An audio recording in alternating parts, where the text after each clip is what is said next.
From now, there we come for the young, the old, and for the boys and girls and women and men of African continent. It is a WAFCON 2024 quarterfinal number 3. Ghana facing Algeria. And that is some matchup that everyone is going to be expecting. Some great outings. And any moment from now, lots of actions. The ball will be kicked all around. Here they come now in all the glory of Mama Africa. Algeria clad in their white and green. And of course the Ghanaians, the Black Queens, clad in all gold. And they hope to be golden today, hope to be queenly today, hope to give everything. It's been a steady rise for them in this competition since losing to South Africa on their opening day by 2-0. They have come very strong, and for the first time they are winning 2 straight games since 2016 for them. A great time for African women's football. All is set, and we'll be taking the national anthems of the 2 sides. And after that, we'll also be observing a 1-minute silence. We'll talk to you about that much later. It is a great time for African women's football. 3 previous meetings between these 2 sides. We'll tell you all about that. Let's take the national anthems.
And now the national anthem of Ghana, when and the team for locally Ghana.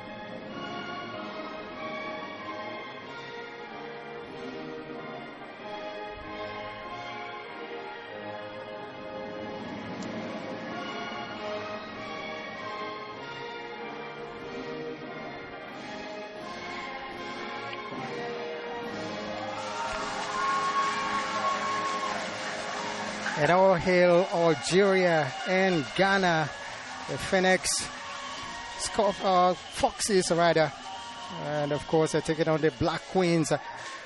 What a match on our hands here. Some great African women's football. And like I said before, Ghana clad in all gold, and of course the Algerians are they're all white and green trimmings here and there. They have talked the talk, and definitely now it is time to walk the walk. Let's take a look at the starting lineup of Algeria, and the coach has made a whopping 5 changes to their starting lineup that drew goalless with Nigeria. Kachuni, Boutaleb, Busaha, Amira Braham, and Bellumi all coming to the match day squad, match day 11 here for this encounter. And of course, look out for the exciting runs of that Bellumi, from The defense, she loves to run and run really good. Darfur is one to also look out for, without forgetting the goalkeeper, Ngazi, who has kept clean sheets here so far. Make no mistake about her. She's one that wants to take over from Chiamaka Dozie of Nigeria. She's been talking so much about that. The match officials are Aline Umutoni, and of course, it is a twin, the Rwandan twins, Aline Umutoni and Alice Umutesi. And they are living their dream and mirror intentional synergy, strength and sisterhood. That's what they are bringing to this one. And for the VAR room, just take a look at that. It is Salima Mukasanga of Rwanda and Pierre Gilasi Acho of Gabon. For Ghana, the Black Queens, just one change from that starting lineup that whipped Tanzania by 4-1, and it is Stella Yameche who comes in to take the place of Alice Kusi. Alice is completely out of the match day squad, surprisingly so, and that's what it is. But for the Ghanaians, look out for that Boye Hloka in jersey number 8, the rising star of Ghanaian football and the discovery of WAFCON 2020. Boadwa returns to the match day squad after missing out in the game against Tanzania. She returns to give some bite to the attack that produced 4 goals against Tanzania in that encounter, and of course lots of runs expected from the Ghanaians.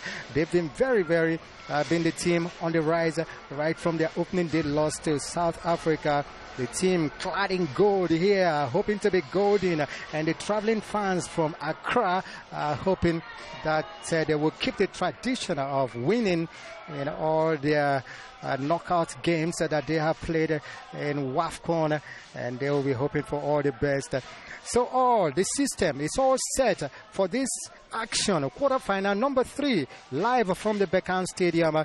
And Melissa Kapesile joins me all the way from Zambia, Zambian finest, former Zambia international. Melissa, this is a game and a half. Of course it is, Raf. Obviously, I'm still bruised from yesterday's bashing. Congrats to the Super Falcons, by the way. Let's take the countdown.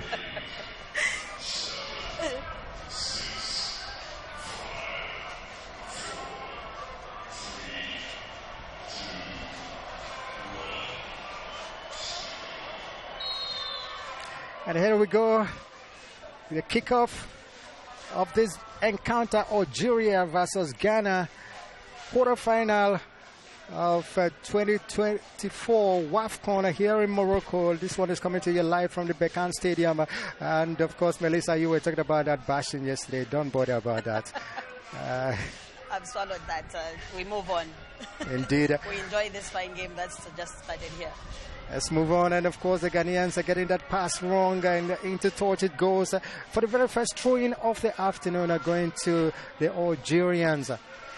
These Algerians, not one goal conceded in the 3 group games they have played, but they have not scored more too. Only 1 goal scored, and of course they defend very well, but they don't score too many goals.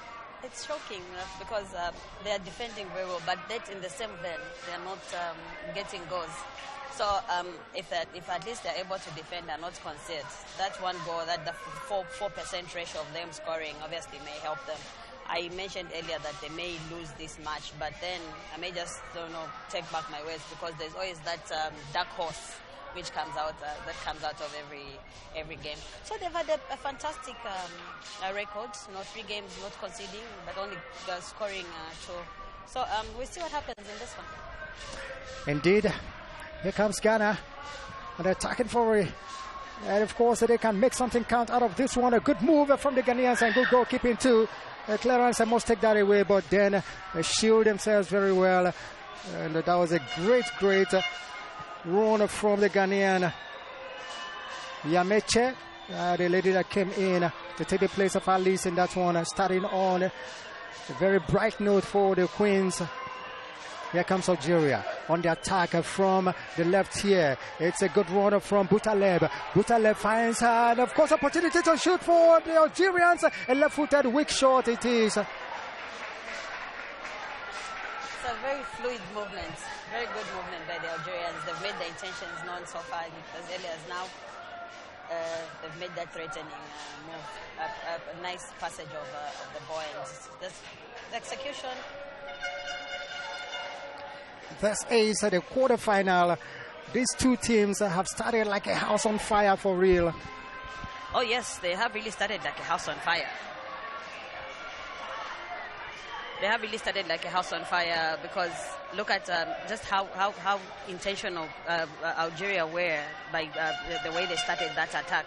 Meaning that today they are eager, obviously, to get goals, because attacking as early as now means they want to break their own record of not scoring much in the tournament. Exactly.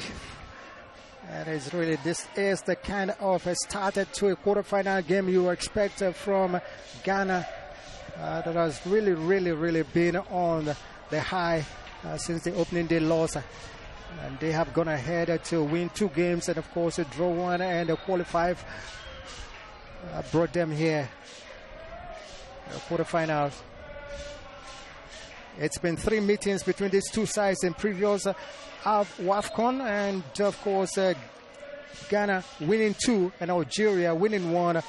Don't forget, in 2010, it was Ghana winning 2-1 in South Africa and 1-0 in Accra in 2018, while the Algerians, of course, way back in 2014, defeated the Ghanaian Black Queens by 1-0 out there in Namibia. So the 4th time meeting for the two sides, and it is a real war. This Algerian side, out of that famous goalless draw with Nigeria, for the first time they were getting something out of Nigeria. Holding to torch as Yameche could not keep it in. Throwing Algeria from the near side. Quickly taken there by Belumi, and of course that caused a little bit of problem for the Ghanaians. Here comes Algeria again with some fluid passing football. First touch and let her down that time.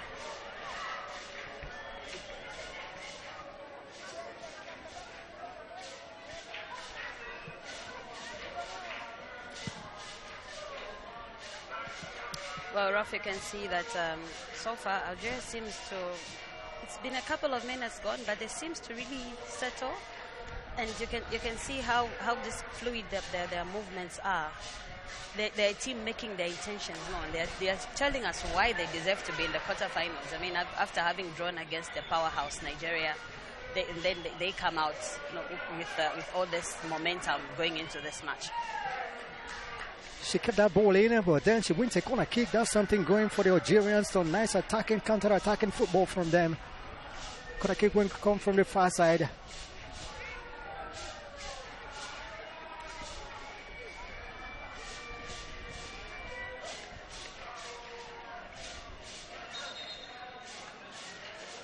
Corner kick.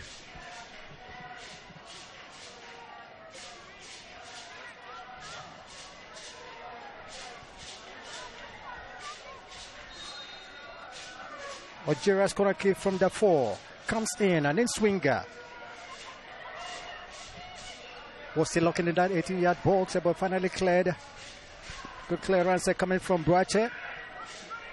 Portia Boache, the captain of the Ghanaian side. Black Queens are winning her 108th cap for the Black Queens. That's a great lady with the experience for Ghana. Algeria in the box. Fair there is Boutaleb.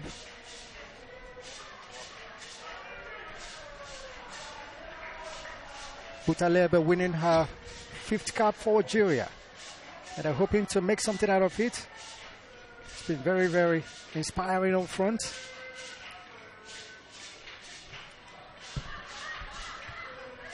Yeboah goes back to Dua. Dua sends it forward. Boadua was beaten there.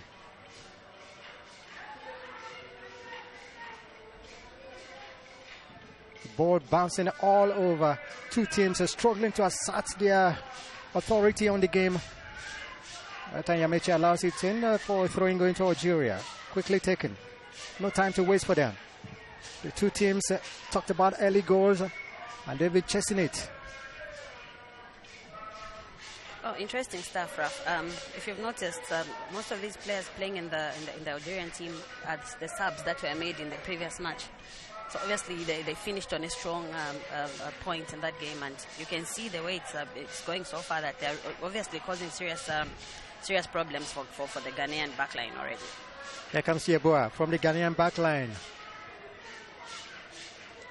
Goes back and locates Dua. Susan Dua. 22nd cap for her. Yeboah. This one gets Boadua. Boadua failed. For free kick going to the Black Queens. Boadua missed the match against Tanzania where they won by 4-1, so she wasn't missed at all, but she's back in the match day 11 here for Black Queens. They've got a free kick. Yeboah decides to leave it. Captain Fantastico, Portia Boache, to take it for Ghana. The Black Queens chasing their first WAFCON title. And a left-footed one comes in. The goalkeeper saw it all the way. Under the flight of the ball, she had her eyes transfixed on it. No problem at all for goalkeeper Chloe Ngazi. She's been talking a whole lot.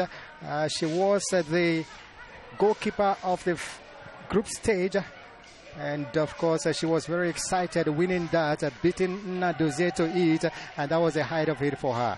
Very, very beautiful, because owing that to the fact that Nadoze is one of those experienced keepers who's been around, and for Chloe to come and get that title, it's a confidence booster for her. Obviously, coming into this, she's not going to be complacent, I'm sure, but you can tell. But she really knows what she wants to do in terms of how she just looked at that boy and just watched it.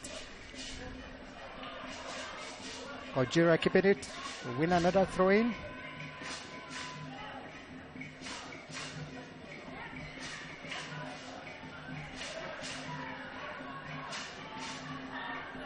A good one from the Algerians. It was Braham that time. Braham still keeping it. Oud Braham was getting her 21st cap for Algeria in this encounter. It's becoming very physical here. I think with West Africans, once they feel like you're taking too much from them, they'll start going into, they'll start using their feet, their bodies now to because they're obviously being frustrated. If you can see how the Algerians are playing, exploiting every little space that they can find when they have the ball. Clocker on the ball for the Black Queens as she left foot. That time as she was searching for Princess. Here comes a short. Not too strong, not strong enough to beat goalkeeper Ngazi. Unbeaten by any of whether it's hard or soft shots in this tournament so far. She's been a standout goalkeeper.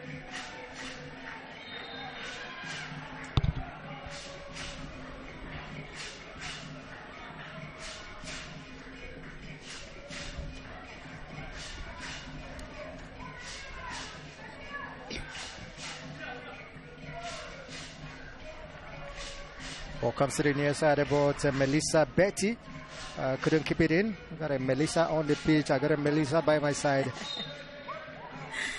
That was a very strong pass for Melissa. Obviously, it came too hard for her. She failed to keep it in, but it was a brilliant pass regardless. I think that the Ghanaians are being exposed because they're playing a back three. And every time there's that attack, you see how they're struggling to keep up with Melissa and Amira, because they're bringing so much pressure to them. Yeboah with Ghana's free kick. Clocker went with the header, but wasn't able to piece the defense. Here comes Algeria trying to break. Now action comes to the near side. Melissa Betty with the ball. She left foot, give the ball away. Won there by Grace Asantua. Now it is Yameche. Yameche searching for her girl Mafo, Princess. The referee says play on a Princess. Princess effort. That was quite unexpected for Princess. She had a goal sight very clear. She should have done better with that one. She should have done better because she had time to actually move. She had time to make one more move before taking that shot. But obviously she was too ambitious and tried to take that shot before she could even settle and ended up wasting it. One thing about Princess is her strength. You know, she's got so much power. Just one push and we see how we struggled to get the. A big battle between two number 7s for the sides, but it is Morgan Belakita who is down at the top. She's a girl that is winning, a woman that is winning her 31st cap, and of course, just the yellow card going to Princess Mafo. Mafo has been very energetic in the game, and of course she wins. She just didn't win it. That's the first yellow card of the afternoon. It's come too early. It's only 14 minutes played, and there's that card. But we said Princess is a player you don't leave like that because she's going to expose the defense. Yes. So there's a plot for this one. 3 Algerian players just plotting what's to come next for them. The Ghanaian fans are celebrating still their joy of listening to that melodious music from the traveling fans from Accra.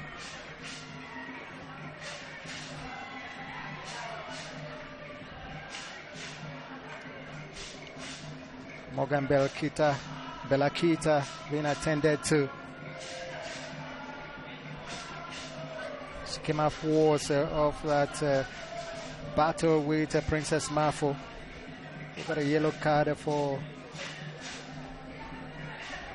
the foul on her. Whilst you see, Ralph, you can tell how much women's football is improving on the African continent. If you look at the Algerian lineup, only 2 players play in the domestic league. The rest of the players are all playing in different leagues. I think could that be a contributing factor to the kind of play that they've started coming with? They're playing so well. Most definitely. The players based outside of Africa bringing a whole lot to the African women's football, and of course you can see that there is a slight difference when you see that player comes with all the experience garnered outside, to play on the African continent. And one player that has really stood out for me so far is Chantel Boye-Hloka. She is the next big thing in African women's football. The MVP in their match, the player of the match against Tanzania. And of course, she's had 4 shots on target, 1 goal and 1 assist against Tanzania in that one. So it's the most active player on the pitch on that encounter. No surprise she won the player of the match.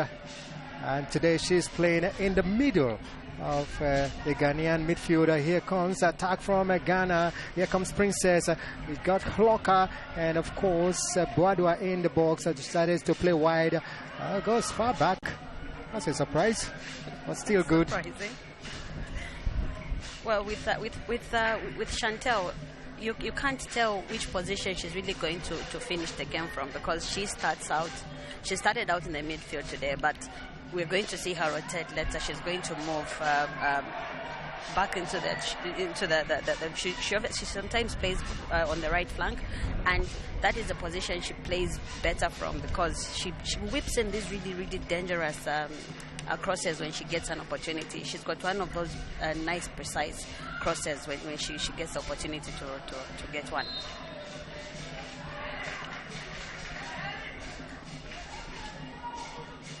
Sebastian tell, you can't tell. That from Melissa. Throwing Algeria. It's a free kick rider.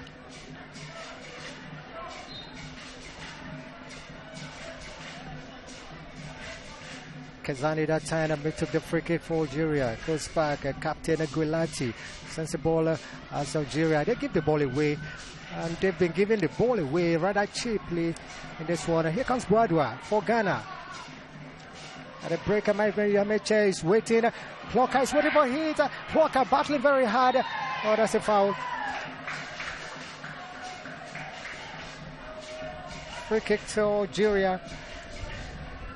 The pass at that time from Bwadwa, searched for Clocker, who could not really. It was a really good battle. As Kazani did very well to ward off that danger.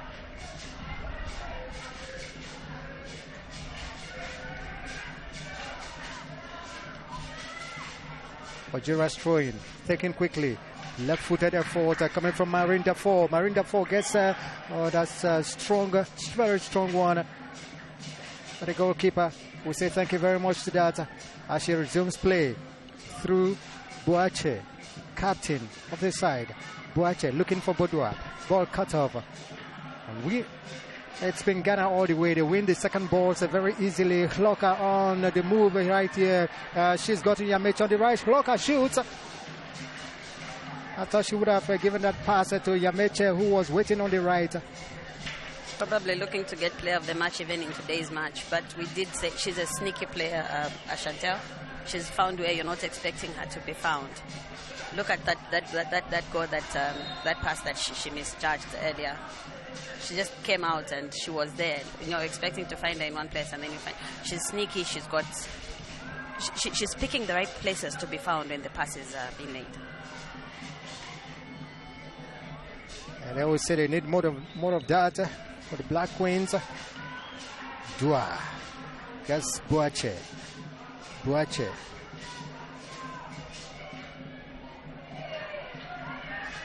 Decides to go back. Goalkeeper Conlan, 20th cap for her. Finds Dua, Susan Dua. What's she doing? Gives the ball away. Algeria, they take control. And now they can move forward. It is a great time. Can they send the pass, the cross in? Oh, beautiful defending.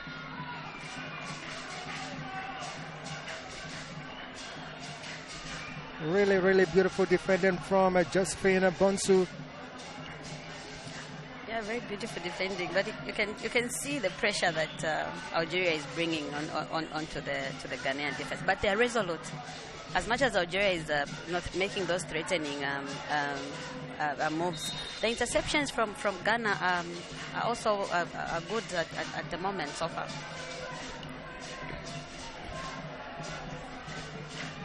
Bonsu saying 21 minutes of play, still goalless, but it can change with its move coming from Algeria. They are easily dispossessed of the ball. That is one thing you must give to the Black Queens. But they give away a corner kick.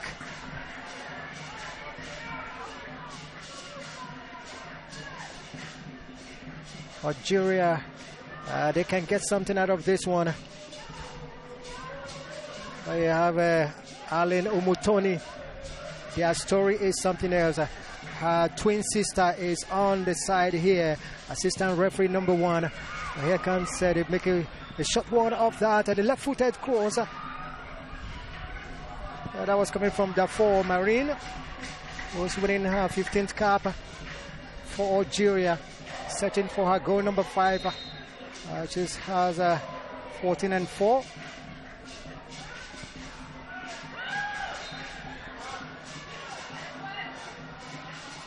Ralph, you can see, I think you can tell why Algeria has been struggling to score in the past matches, because they can have the possession, everything, the build-up is okay, but once they get into the final third of the pitch, their convention, their accuracy just disappears. You know, they easily get they lose the ball too easily. They get there, they make all the threatening runs, but once they get just to put the ball into the net seems to be a big problem for them. Indeed. Yeboah with a free kick. Beating there is Kojo. Princess has surely been given the free roll today. You see her all over in the middle, left, right, center. She's there. A very strong lady. Beautiful football from Algeria. Now can they break it through Amira Abraham? Oud. Chasing the ball is the girl from Al Nassr of Saudi Arabia. Lina Busaha. Busaha throws. That's what we've been talking about all day. So far in the game, Ghana dispossessing. They give the ball away this time.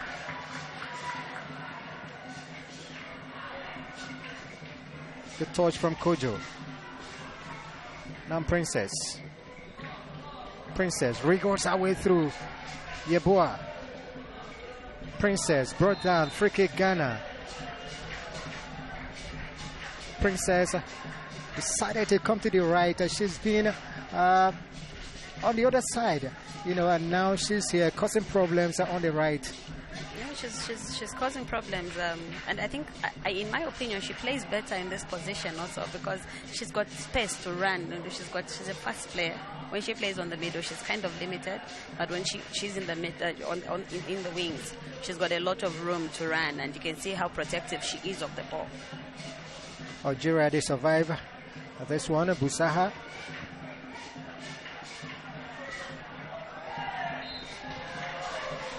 Free kick.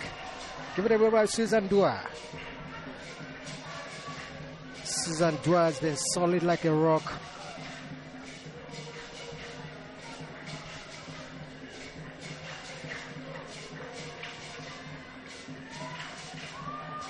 Algeria from the right.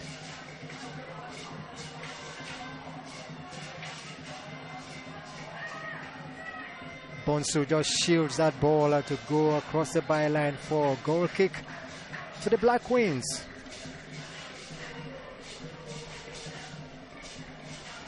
We can say it's evenly matched so far.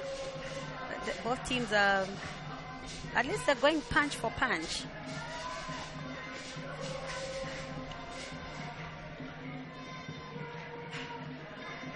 Ghana just returned to the knockout stage for the first time since 2016. Portia Boache searching for Clocker.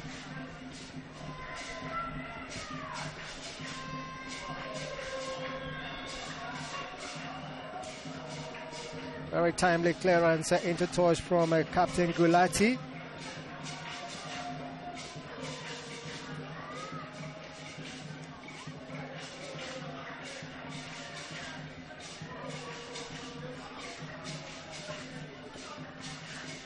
I guess the tempo of the match are dropping a little bit from the firebrand start to the game. Well, if it's anything, we can keep repeating. Some of these teams, you know, they bring the heat later somewhere after the 30th minute, like in the last couple of minutes before the game. The cross from Oud Braham. Dealt with very well by the Ghanaian defense. Here comes Princess. This one searching for Boadua. Beautiful control. Oh, this is a good ball. A ball for Clocker. Expects a good cross. Boadua couldn't control. They keep it for Ghana. The shot comes in. It's the first goal of the afternoon. What a goal for Ghana. Opening the scores here. And this is something just unbelievable. The Algerians failed to clear. And it is Stella Yameche that has put Ghana in the lead here. Yameche scoring her second goal, the first in WAFCON, and her 20th cap for the Black Queens of Ghana. And what a goal. Simply the fact that the Algerians have failed to clear. The ball was bubbling all over, and of course she was left unmarked, and they just found the roof of the net. Fantastic goal for Ghana Black Queens. We keep talking about the quality that Chantel possesses, the intelligence that she showed in that instance. No, she would have expected her to cross the ball, but there she is.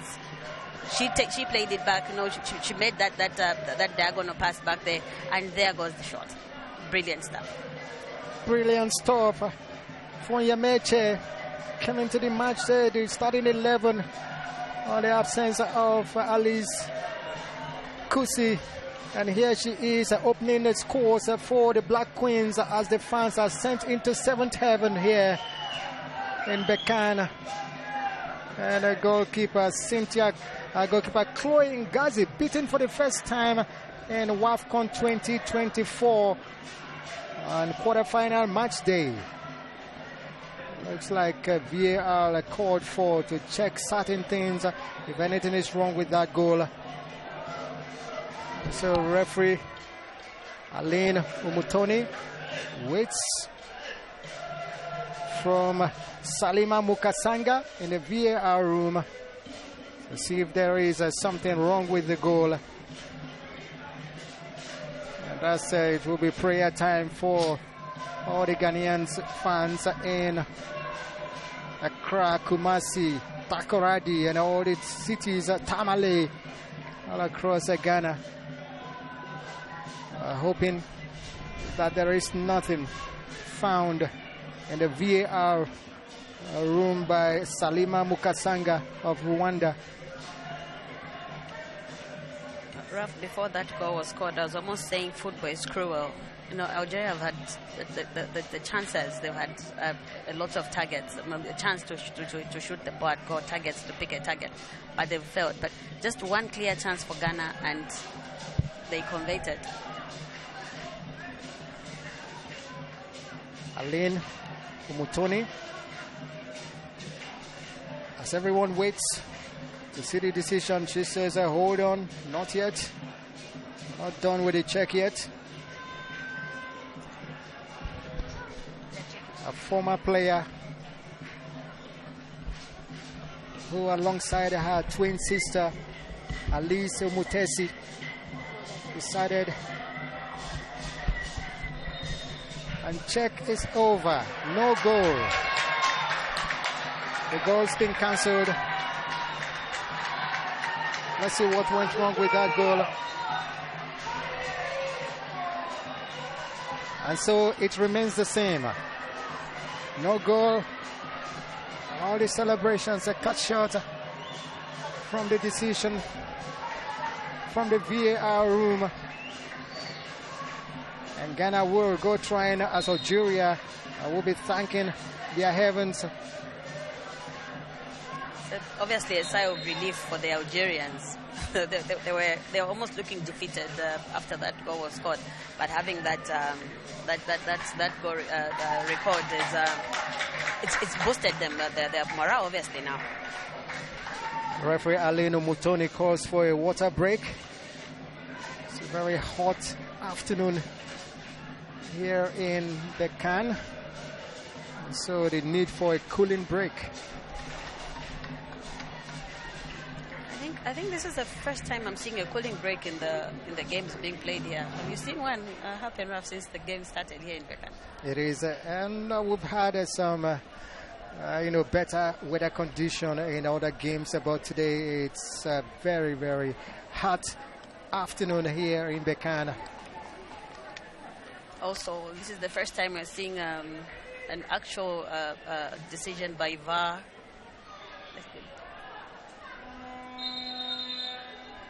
The slightest of offside calls in that one.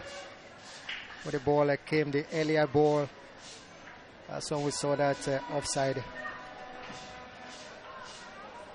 Algeria had no shot on target versus Nigeria in their group stage goalless draw.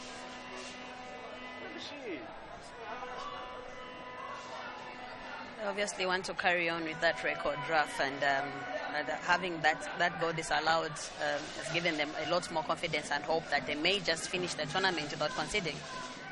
Indeed, and coach Farid Benstiti is the one that are behind a former PSG women's coach. The scoreline remains the same the way we started the encounter. After the VAR cancelled out that Ghana's goal. Action back on.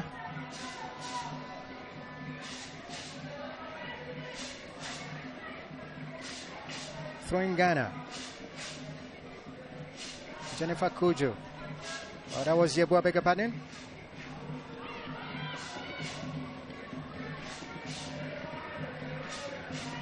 So Cynthia will be the happiest of everyone on the pitch that her clean sheet record stands still. Stands until the end of the match. Indeed. Here comes Zana ball stolen by Busaha. The referee noticed an infringement in the tackle of Busaha. Gives away. Free kick to Ghana.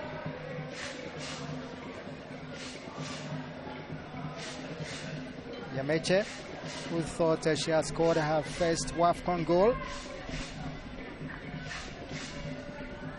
But never to be. Hoping that she will get it second time around twice as much. Yameche with Ghana's free kick. Players have converged on the 80-yard box and the header go up. It's Bodwa. Clearance at this time. Betty Melissa for Algeria. Goes to the middle. Algeria. They can break. Places offside the ball to Busaha. Yeah, the flag stays down still. And the flag goes up. Busaha was way offside.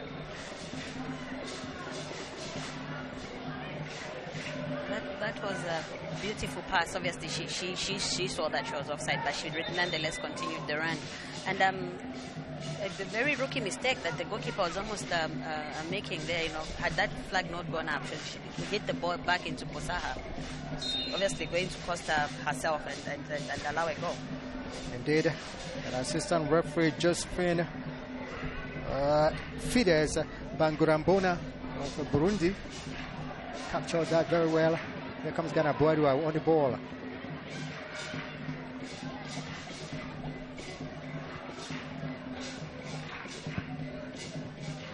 Good job done there by Zami. Clocker, they're given the license to shoot today. But I said, a lady that has some of the best crosses in African women's football. I've seen some fantastic crossing from her. We're seeing some casual defending from Ghana, from Algeria. Their defense has kind of gone to sleep.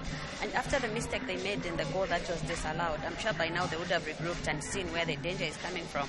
Because now we've seen... There is a very big battle between Yeboah and Melissa Betty. Yameche deciding to have a touch on the ball, and that's a foul. It gives away a very cheap free kick to Algeria. There was a tussle there. There was a tug in the Luma's hair.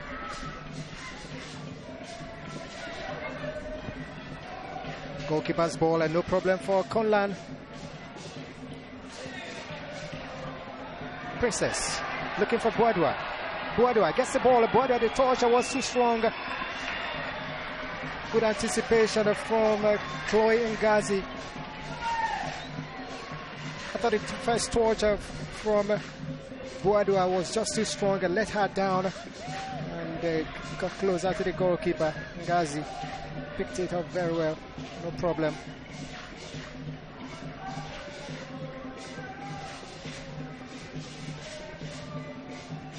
The confidence with the way that the Algerians start their build-up, they're not scared to play that ball even deep in their own in their own area. But again, they do the build-up, they get everything done right, and there we go.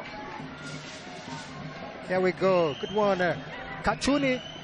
Kachuni had a left foot to it. Oh, beautiful defending from Boache. Great run from Ghana. Here comes Yameche. Great run from Princess that time. Oh, this one was setting for Boadua. But I thought Loka was making a good move to the right. And of course, give her the ball and expect a wonderful cross. But she was looking just in one direction. She didn't anticipate the move that Chantel made.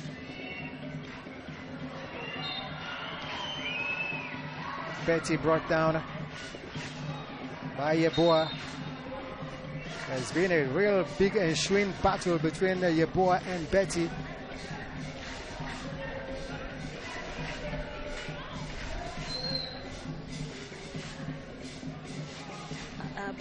Boache has been very consistent in terms of how she's standing in the solid in the heart of that Ghanaian defense.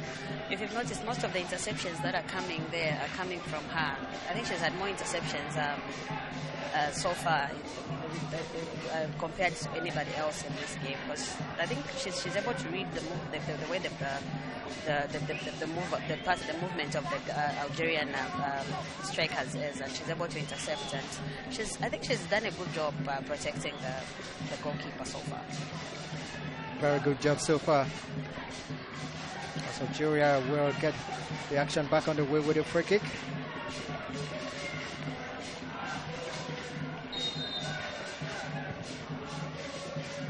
Searching for Busaha. Busaha. Bonsu on her. Beautiful move from Busaha, the girl from Al Nassr of Saudi Arabia. Cross comes in. Princess wins it for Ghana. Has 2 on her.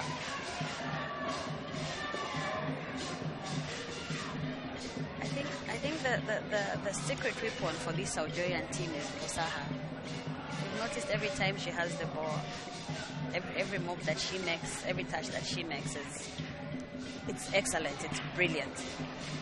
That was a beautiful move from Loka. Chantel Boye Loka. Oh, that was a very strong challenge on Kachuni. Kachuni is another very, very enterprising player for Algeria in the middle. Been doing very well. Gochia Kachuni. That's a girl with a brilliant record for Algeria. 9 games earlier. This is her 10th and 9 goals. Hoping that she's winning 10th and hoping to score her 10th. If she could. Just 5 minutes left. Regulation time. Still goalless situation here in Bekan. So some intelligent play from Yeboah.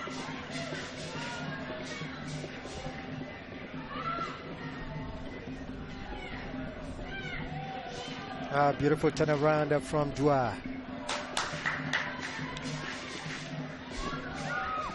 A quick throw-in taken for Algeria. Boutaleb got numbers on her. He dispossess her of the ball. Boadua, oh, she's got 3 on her finally. A bit too earlier, but the third refused to be beaten. And that third is Marine Defoe.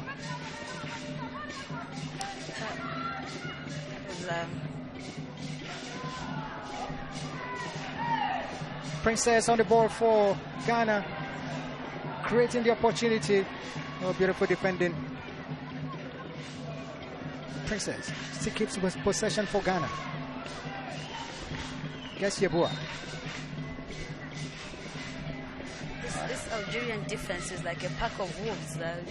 The minute Ghana have the ball at some point, they all come together and just they are so good that they've become relaxed now. Like the time they became casual in terms of how they were defending, but now they've shown that they're compressing now. They're compact now, and they're coming on as like a pack of wolves. That interception there was just brilliant.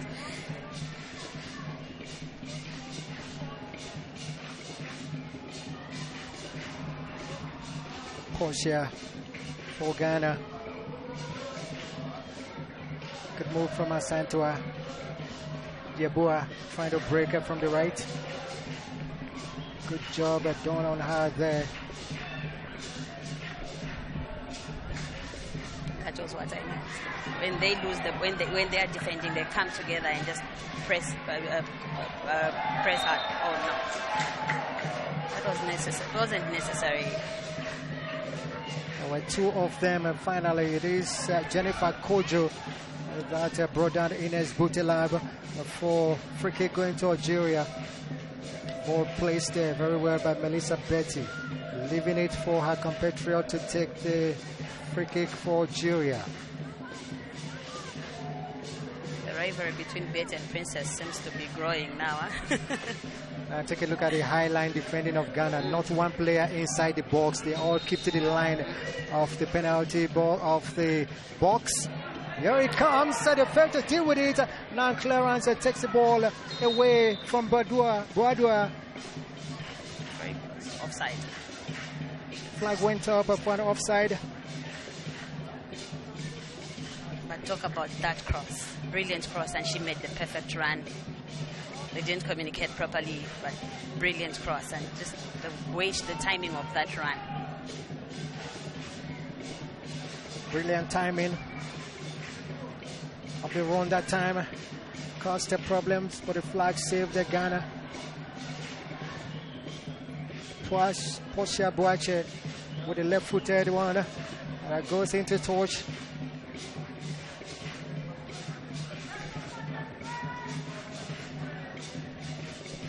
Algeria last conceded a goal at WAFCON in 2018, and that was in their 3-2 loss to Mali. Since then, they have not conceded. They've gone 3 group games here in 2024 WAFCON without conceding a goal. Some stories are made of that.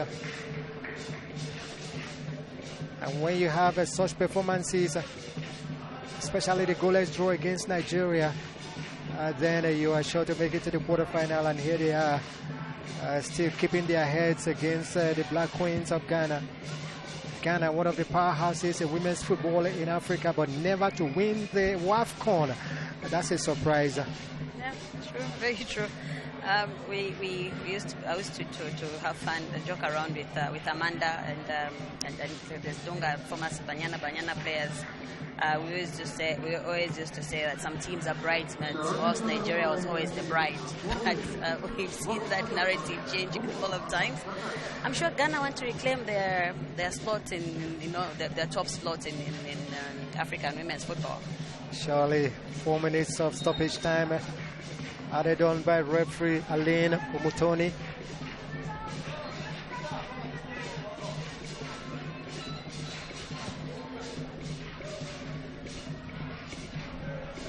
Busaha winning that. You see this big battle. That time Busaha was brought down by Yameche. No way forward. Do not give room for any kind of move from the flank. That's what the Ghanaians are keeping to.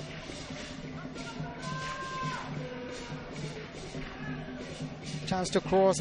Cross comes. Boadua is beaten in the air there.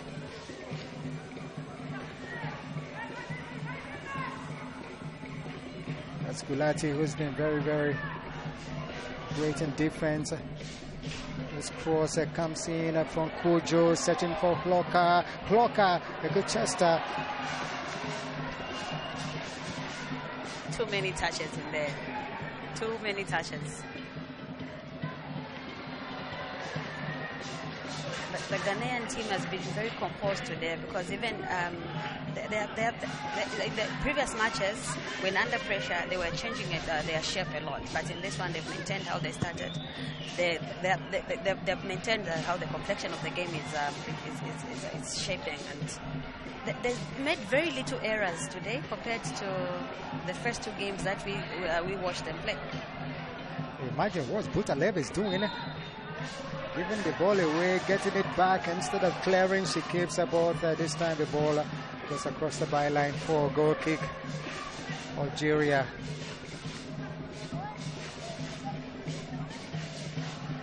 She had one too many touches on that ball. But today it's like she's been given the role of she's been instructed to shoot Chantel today. She's been told to look at goal more often. Indeed. Especially scoring the fourth goal for Ghana in that slaughtering of Tanzania.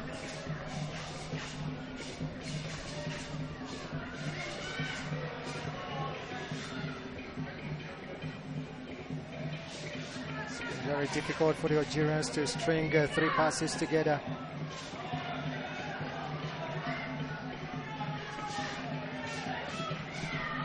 Oh, Yeboah, what's she doing? Battling too strong. Now, was referee Mutoni final warning? Do that again. Expect something more than just verbal warning. That's what referee Alino Mutoni tells Yeboah. Action will continue.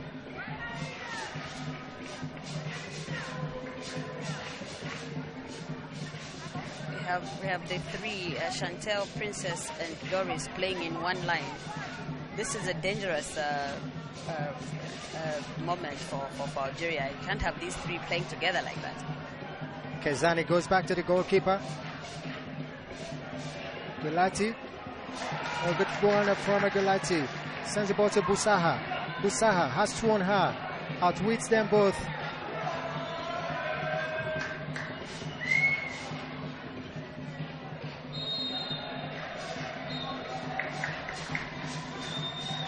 Everything that this lady has brought in, the Ghanaians have a full match to it. But she's been very enterprising as the referee sends the two teams into the locker room. End of the first half here in Bekan, and a very, very enterprising first half. We had no goal, one VAR decision. It's still Algeria nil and Ghana nil. Second 45 minutes to come.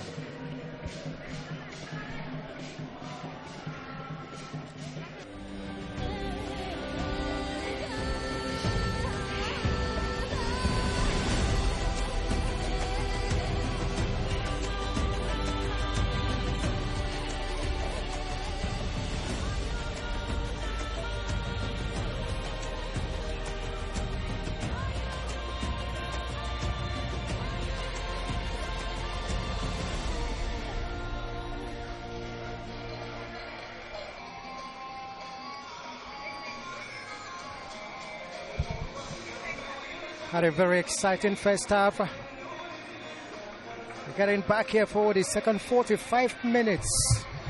45 minutes that will be very crucial to the two teams as they search for the goal that will separate both. Busaha has been very, very enterprising in the game for Algeria. Kachuni did a whole lot of job in the middle for Algeria too. Gulati has been the defensive stalwart for them. Captain of the side. Beaten just a few times in the first 45 minutes. The Black Queens, I thought they went into the lead. But then a VAR was called to play. And the goal was chalked off. We're hoping that when they score another, hopefully it will count.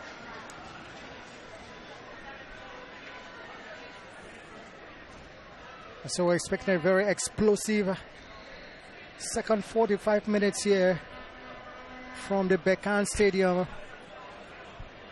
the home of Moroccan champions, the home of the Confederation Cup champions, RS Berkane.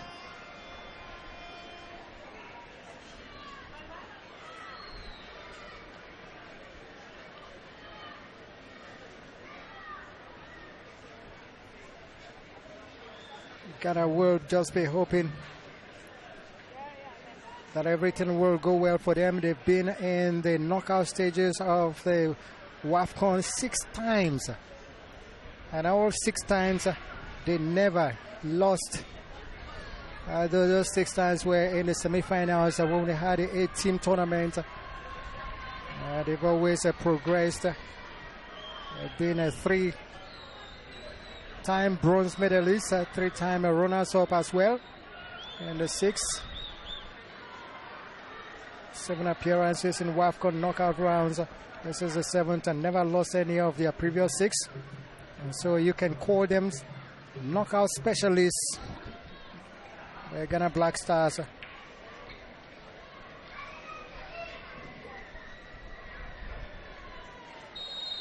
And Algeria get us back on the way. Second 45 minutes here. Still goalless situation from the first half.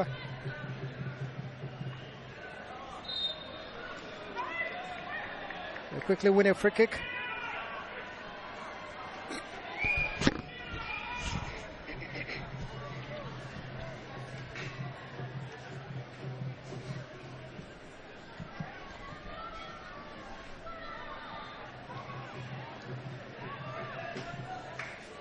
Well, the tackle was stronger than first thought.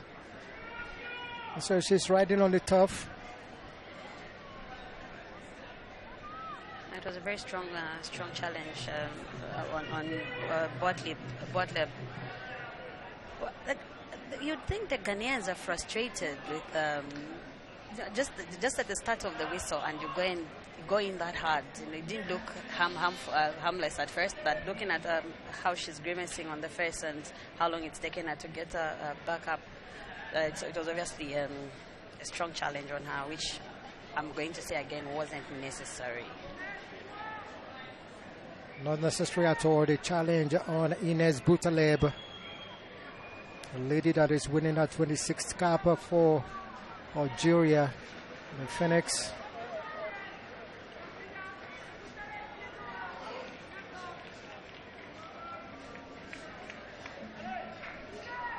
The sun is up.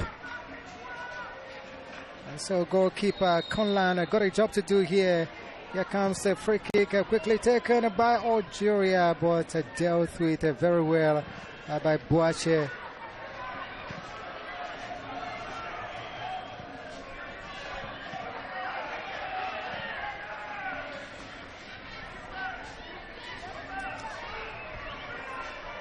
Princess tackles anything that comes her way. The referee calls a halt to the action.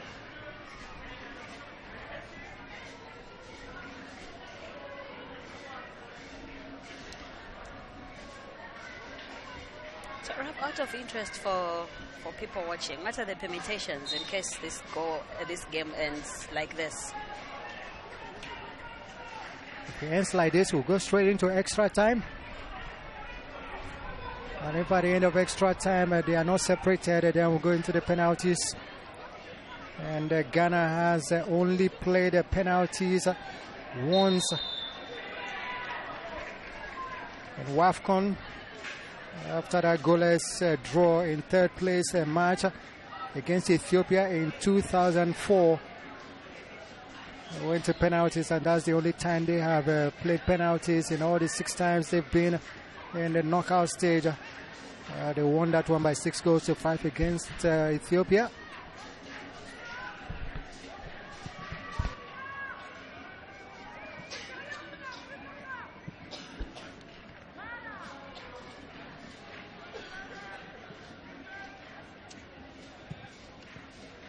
Coach Farid Ben-Stiti says it's a 50-50 encounter for the two sides, and it's been so far.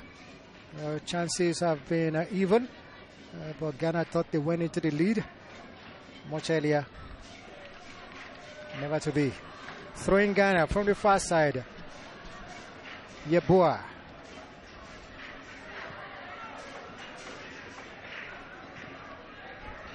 Gets Boadua. Boadua wins another throw-in for Ghana.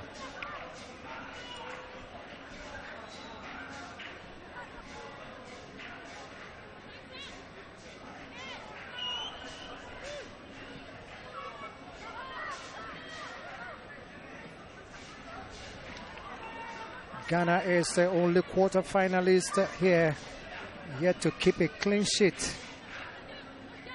While the Algerians have kept clean sheets coming into the quarter-final. Chantel Hloka, who thought she wanted corner kick, but the flag went up for goal kick only. Indeed.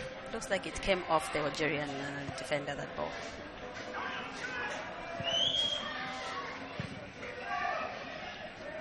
Princess gives the ball away. Was won by Morgan Belkita.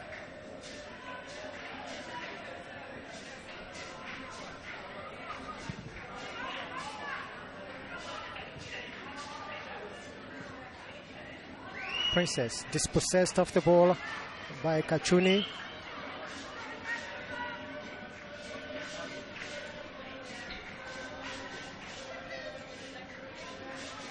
Ines Butaleba didn't know exactly what to do, and so she started to kick the ball into touch. Bonsu for Ghana. With a throw, finds Princess. Princess got 3 on her.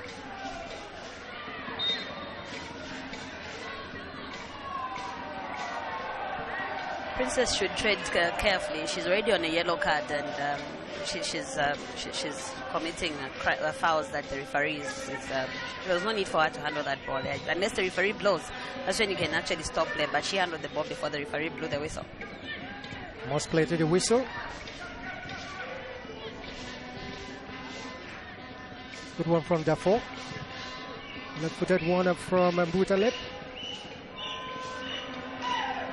Ball given away. Ghana. Ball locates Princess on the left side here for Ghana. Decides not to cross. Goes back to Bonsu. Bonsu right foots. Yameche once again brought down Hamaka. And Ines Belumi. It is winning that free kick.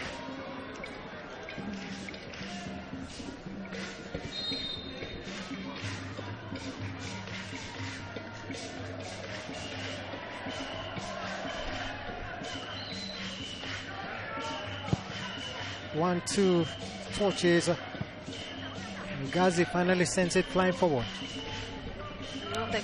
The Algerian defense is nicely covering their spaces every time there's a Ghanaian attack, and you can see the Ghanaians getting forced to play the ball back into their area, because most of the time the Algerians would have covered the spaces in the defense there.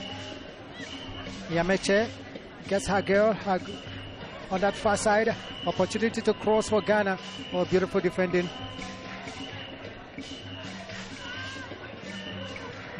Algeria have got a way of wriggling themselves out of danger. Did that beautifully that time. Now they can build from behind. The Phoenix.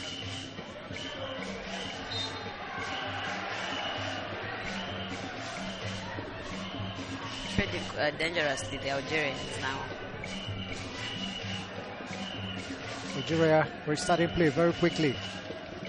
They seem to be in a hurry now. Neither of the two sides would want this match to go into extra time. They rather want to finish it in regulation time. Here comes Princess for Ghana. Bonsu, beautiful 1-2 for Princess and Bonsu. Princess gets it back for Ghana. Good run from Princess. Takes away one. Locates Asantua.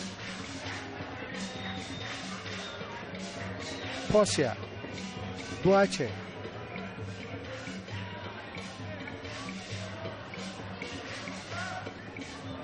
Portia goes to the middle. All for Ghana. Good play by Santua. Boadua Good move. Boadua still keeping it for Ghana. She shoots. Oh, that was a very ambitious shot, but then it's getting weaker and weaker. Gets a round of applause from Björkegren, the Swedish coach. It was an ambitious cross, but nonetheless close to goal. And you see the attempt that the goalkeeper made in trying to save it there. But some brilliant individual play there from Badua. Oh, Princess steals the ball off Berkita. Referee blows a foul. A free kick to Algeria. It went out of play. Princess lost the ball. It went out of play, so it's supposed to be a throw-in. Indeed, it is a throw-in going to Algeria from the near side here.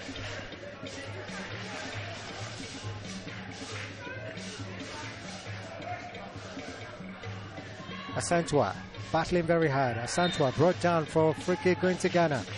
The Black Queens. 55 minutes in. Still goalless situation here between Algeria Phoenix, the Foxes, and the Ghana Black Queens.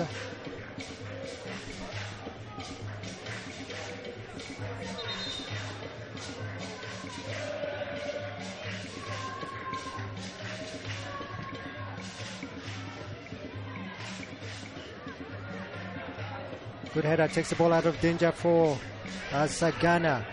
Every one of the Ghanaian players in the half of Algeria at this moment, as they go surging, charging forward, trying to get a goal.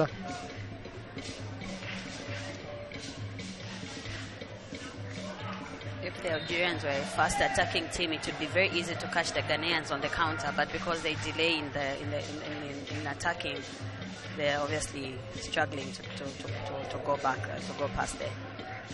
The Ghanaians have always been known to be strong players. If you remember, they had a player called Joa Bayo, one of their legends, and looking at Grace Asantewa, you can tell that she's got those traits that Joa possessed. I quite agree with that. Dua. It was Gulati that time and not Dua, opposite number 3. Bonsu. Good move. Blocker.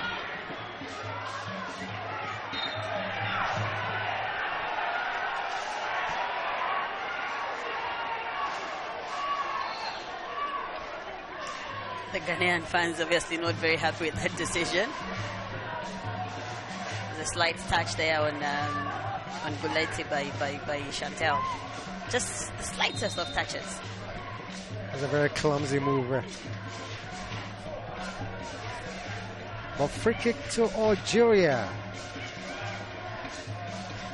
We progress to the knockout stage for the very first time in their 6th time of trying in WAFCON. Still they are here holding their own against the Black Queens.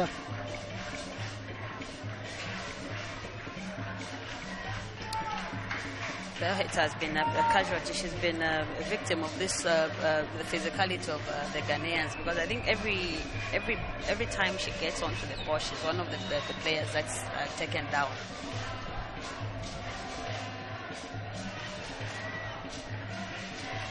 There's a substitution about to happen. I think Algeria are making a sub there.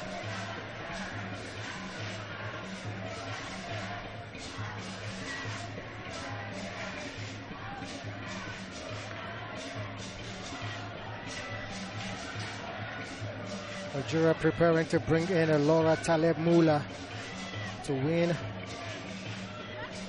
as well as Aluache. There's a Taleb Mula and Aluache.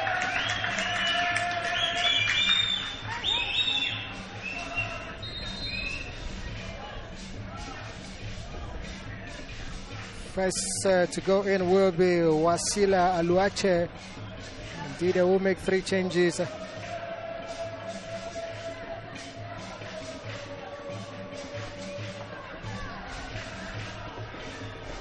3 changes it will be. Busaha goes out. That's a surprise change for me. Busaha has been very, very enterprising. Busaha goes out.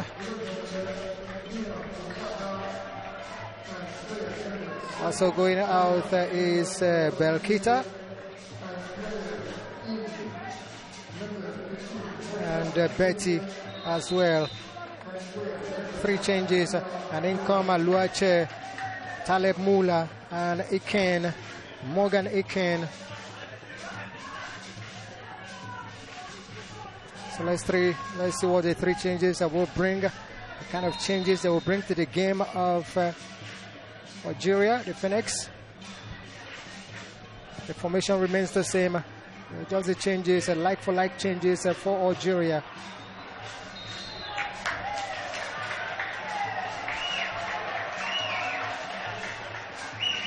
It's amazing the kind of fouls that Ghana are committing in very dangerous places. I've seen the way that Amira is taking those set pieces. She's proving to be a dangerous player when it comes to this, the way she's taking the set pieces for Algeria. But Ghana they've taken this. They've failed to relax at the back again. They've started fumbling, and that's why they're committing so many fouls now. Indeed, when you start committing so many fouls, you might be telling on your defense and a goalkeeper. Here it comes. Oh, it took a deflection, but then it was very weak.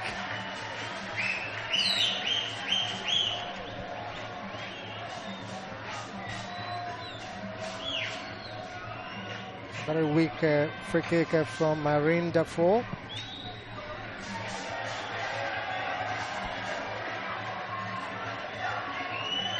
And Ghana, Guadua, Clocker lifts it for a girl, Sentua. Ghana wins back possession. Battling very hard is Guadua. Lukesi Yameche. Yameche. It's got a mark on her. Yameche goes back. Yabua goes further back. Posha Boache got Bonsu on this side and finds Princess. Princess keeps it. Princess got Bonsu. Oh, she should have given the ball to Bonsu. She's holding on too much to the ball, Princess. I wanted to make exactly the same way. She won a penalty against Tanzania. She's enterprising. She's good on one versus one situations. She's able to take the defenders on, but to some extent, she's becoming too selfish now. I agree with you. Had an opening to make it pass that time to Princess, who to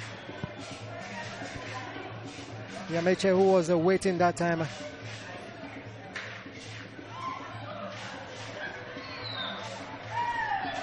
Posha Boache.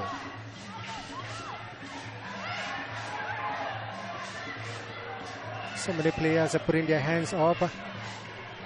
Good turn from Amira Wood-Braham. Sophia Gulati goes back. Effort from Butaleb. I think the Algerians are falling too easily now. It's like any slight touch on them, they have to go down on the ground. And I think to some extent it's disadvantaging them because they're obviously going to disturb the flow of the match now. Coach Bioke Grene joined the Ghanaian side in January 2025. And here they are in the quarterfinal. What a whole 18 years experience from coaching all over the world. Still the Black Queens.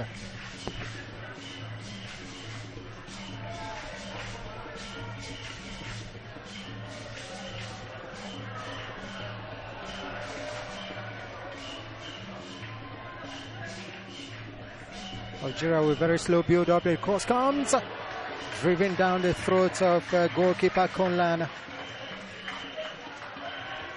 Good fight for the ball coming from Wood Braham, who's been beaten. Princess takes away 2 markers with 1 touch. Wins a free kick. of Black Wings. Bonsu goes back to Portia Boache. Bonsu gets the return. Princess was waiting for it. Even as Portia Boache, the captain, pointed, give it to Princess, give it to Princess. By the time she tried to give it to Princess, it was already blocked off. And the block coming from the Algerian substitute Morgan Iken. Bonsu crosses.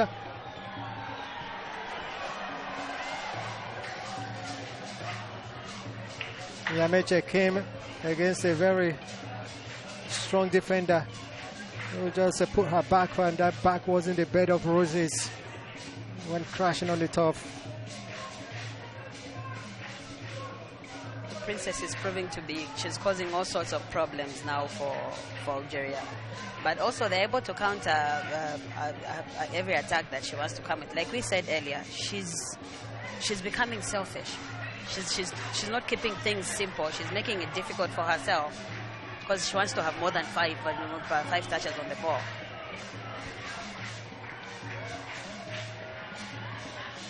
Princess Dankwa Mafo, who plays for Bay FC in the United States Women's League.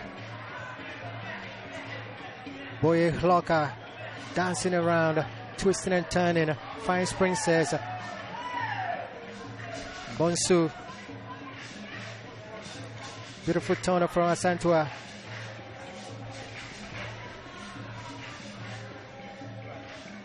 Yeboah, still moving for Ghana. Yeboah keeps possession for Ghana.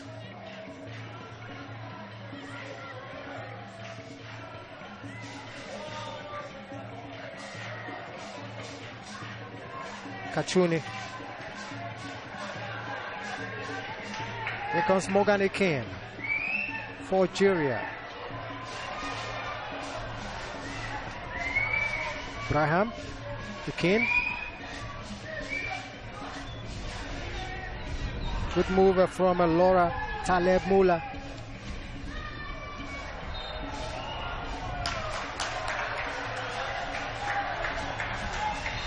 The Ghanaians are now ball watching. Algeria seems to be enjoying the possession, and the Ghanaians are giving them, they're letting them play. It's like they're telling them, okay, come play. We'll be watching you. I'll take a look at this big battle in Yameche. It was, but then kicking. A yellow card. We'll confirm who the yellow card meant for. It is for the captain, Boache.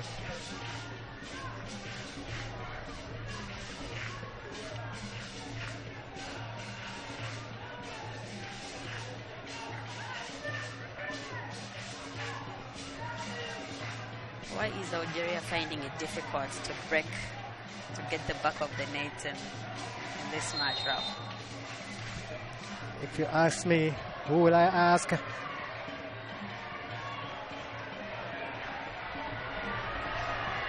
Now can Ghana break? The break is coming. Too strong.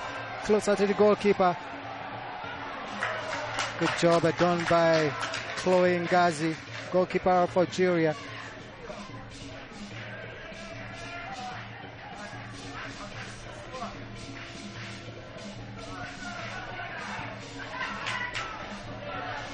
Goalkeeper Chloe Ngazi didn't concede a goal in 276 minutes of actions in the group stage, and she has added to that here.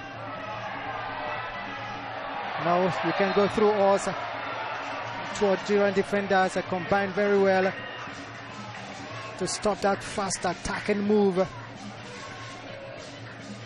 from Yameche. The dangerous move.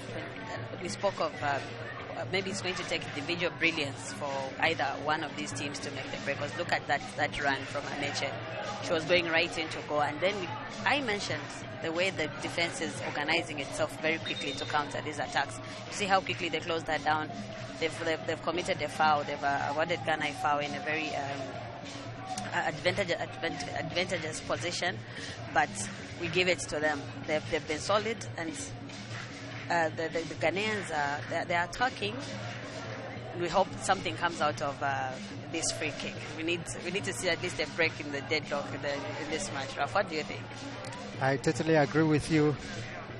Yameche, very, very dangerous player for Ghana. She plays for New York, New Jersey, Gotham in the U.S. League. Born in 2005. Winning her 20th cap for Ghana. What a goal for Ghana. And never to score in WAFCON. One of the 20 Ghanaian players making their WAFCON debuts in Morocco 2024. Free kick to Ghana. This is from a very scoreable position. I've seen a good free kick takers score from that position. The referee asking the wall to position very well. Of course, the Ghanaian players that are started to form a wall must be 10 yards away.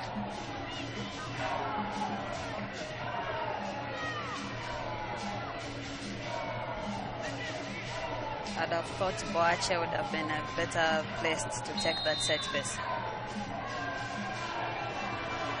And here it comes now. Oh, took a deflection for a corner kick. And that's when you set up a good wall. The wall did the job that time.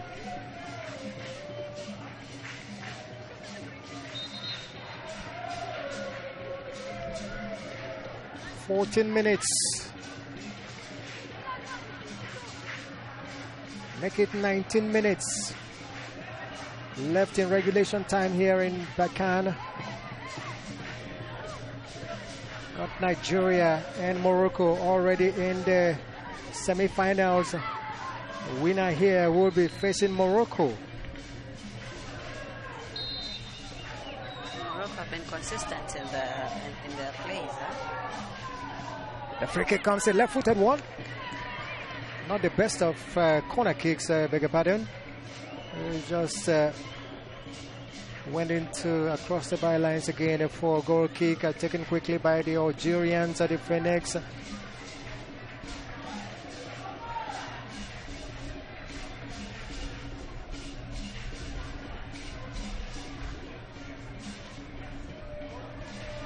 After all the twisting and turning, she gives the ball away as the Ghana. They come attacking now.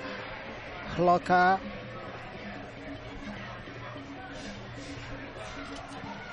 Assigned to her. Good one from Boache. Yameche. Very good marking from Aluache. Aluache, the substitute, refusing to be beaten that time, and the goalkeeper Ngazi also refusing to be beaten. Ghana were finalists on 3 occasions, 98, 2002 and 2006, but they never to won it. Ghana's last clean sheet, and WAFCON came as far back as 2018 in their 1-0 win against who? Against Algeria. That's the last time they kept a clean sheet coming into 2024 WAFCON. 7 years is a long time for so many things to change. Obviously, then it would have been automatically assumed that Ghana was going to have a walk. It's going to be a walk in the park for them. But I think I did quite earlier. Algeria could just turn out to be the dark horse in this match there, because they're giving Ghana a run for their money so far. Ghana not having it easy. We've seen how Algeria has broken down every attack that Ghana has made. The duels, the interceptions, everything has been brilliant so far. Ghana has brought in a midfield reinforcement. Badu Evelyn has come in.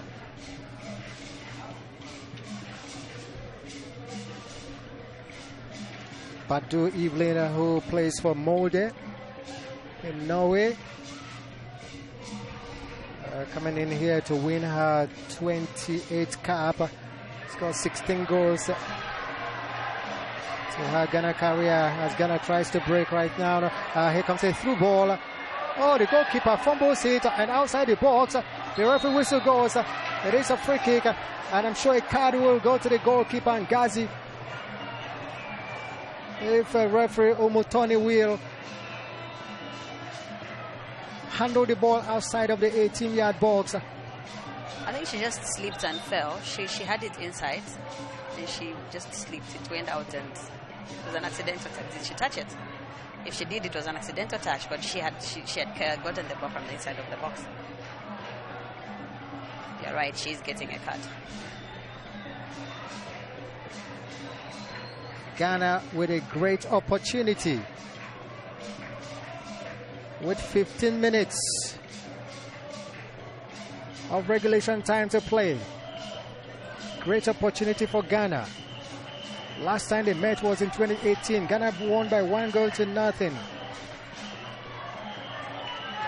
Oh, the referee simply given foul. They've given a foul to Ghana. And so the goalkeeper, no problem. Goalkeeper's got no problem, and that card was not shown. Instead of free kick to Ghana, Wero from some meters away. About 10 meters or so away from the box. Ghana's free kick.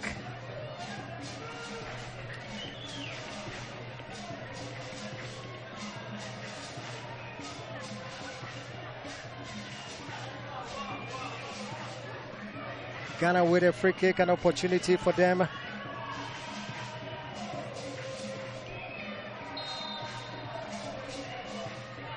Poised for it. And here it comes. I hit very well. The wall doing a great job. I guess they would have to change strategies in how they take their set pieces, because obviously it's difficult to beat that wall. Second time it's happened. Same player taking the set piece. Same thing happening. So maybe it's time to change strategies and use a different approach. And they have to beat that wall that Cynthia is Ngazi is making in that goal area. Well, he knows how to organize her wall and organize her defense too.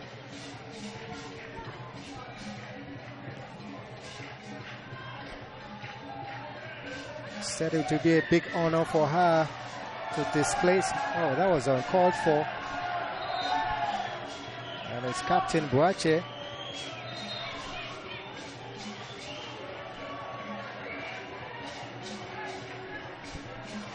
I was going to say, goalkeeper Ngazi said it would be a great opportunity for her to take over the #1 in Africa women's football goalkeeping from Nigeria's Chiamaka Nadozie.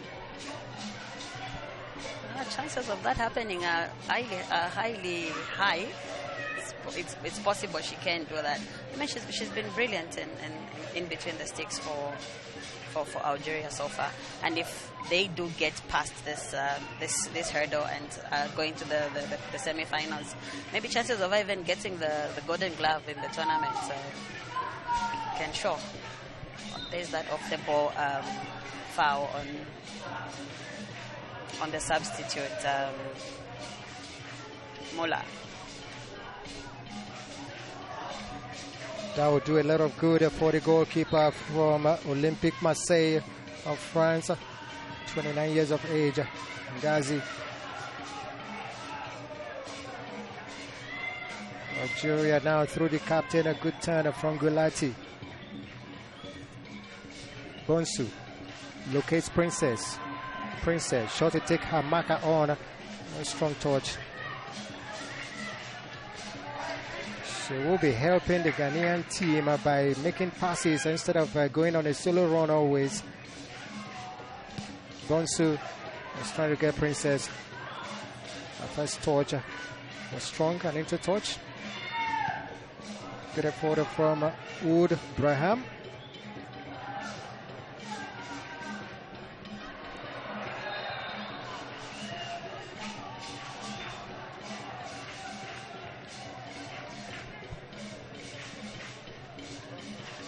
I thought this game had a better first half so far than what we are seeing. Botlib had a better half than now, and she's now done that, and she's earned herself a yellow card. That was a rough challenge on the Ghanaian defender there. They're in a hurry now, the Algerians. They want to find that goal as soon as they possibly can now. Confirmation of the yellow card going to Butaleb.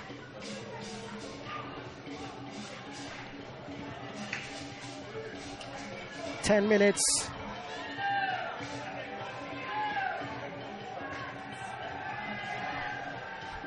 Princess once again got two markers on her. Goal kick.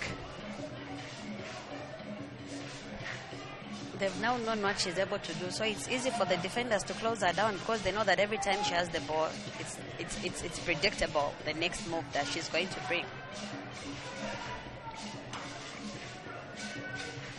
And there the Princess being very predictable.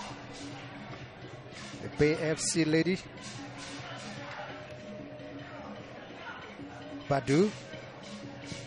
Ball give it away. And this one is searching for Morgan. Again. Portia. Princess. Princess again and again. Becoming a liability to the Black Queens. Princess goes back to Portia Boache.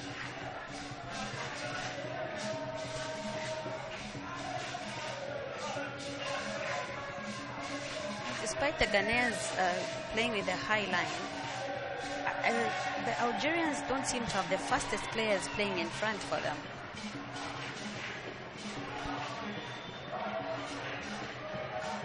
Dua.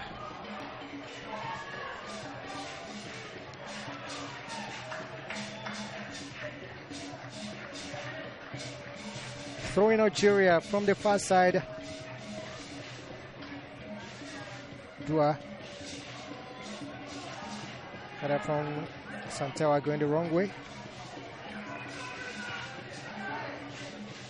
Aluache.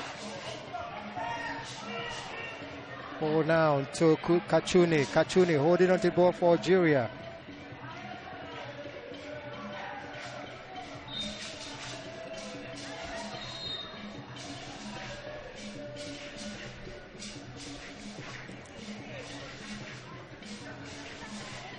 Another substitution for the Black Queens. Princess Mafo going out as expected. She became, in the last 10 minutes or so, a liability for the team. She takes her place on the bench.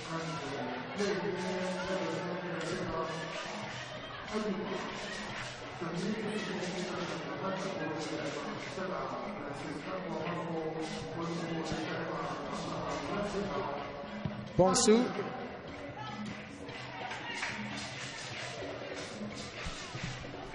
Both teams have remained so resolute, huh? Neither of them is easily breaking. Just looking like that kind of match that will go into extra time. Only two of the knockout games of Ghana went to extra time. In 2002, they beat Cameroon by 3-2. The golden goal rule, last minute. And in 2004, they lost 1-0 to Cameroon. And in the 96th minute, it was called a silver goal.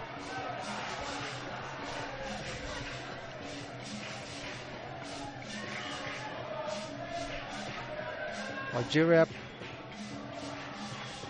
played a goalless against Nigeria. They had another goalless draw in the group stage and beat Botswana by 1-0. 2 goalless draws are coming into this one, and it's no surprise that it is still goalless here. Just 6 minutes of regulation time to play. Yes, of course, Raf. They're really struggling in the scoring department. They're good in defense, but so disappointing when it comes to how they finish up front whenever they get an attack. So they've been given a free kick in that that advantage of position. They're making all the right runs. They're doing the right things when they get to it, but just to convert those movements into goals is what is proving to be a problem for them. Let's see if this can prove not to be a problem for Algeria. They have opportunity. The free kick comes, a left-footed one. Oh, that was awful. Too much power, wrong technique. Hands to the jaw now for coach Ben Stiti. Ben Stiti, who's been there for them, leading them to a couple of their appearances in WAFCON. Boache, left foot, goes as far as Sofia Golati of Algeria. Algeria looks a little bit comfortable with the pace of the game. They're literally dictating the play of this game. And I think the substitutions Algeria haven't really been. They haven't done much in regards to how the players the ones who were subbed had the game going. It's always difficult, to get the pace when you come on a highly intense match. Less than 4 minutes. It's still goalless situation here in Bekan. Algeria and Ghana inseparable at the moment. This one was searching for Hloka. The supplies to Hloka today. I guess the coach would have done better to let her go back to the wings where she sent out dangerous crosses. It is Adubia, the substitute that came in earlier. Adubia! What an awful shot. But still, opportunity beckoning for Ghana. And now that opportunity is gone when begging at a point. But now it's in the hands, safe hands of Chloe Ngazi.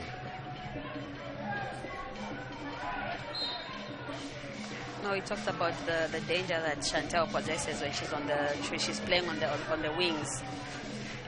She's a utility player for them when she's on the wings. She's limited to how she can move with the footer in the midfield, the attacking midfield position, if I can say that. I think she's better. She's better off playing in the wings, because then they are assured of getting quality crosses, and they go to the goal faster when she's playing in the wings. Ball lobbed in, a Hloka. Opportunity for Ghana. What a miss! I'll call that. The substitute, Badu, was just on her own, getting touched to the ball, and we would have been talking about the opening goal for Ghana, but no.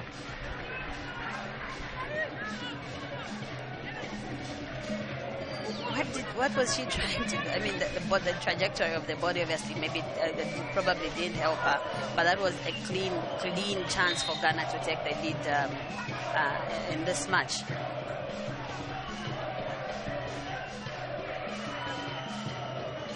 Referee Umutoni asking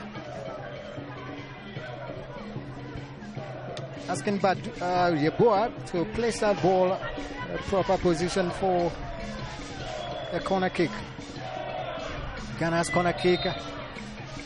Players have converged in numbers on the 18-yard box. Here he comes now. No problem.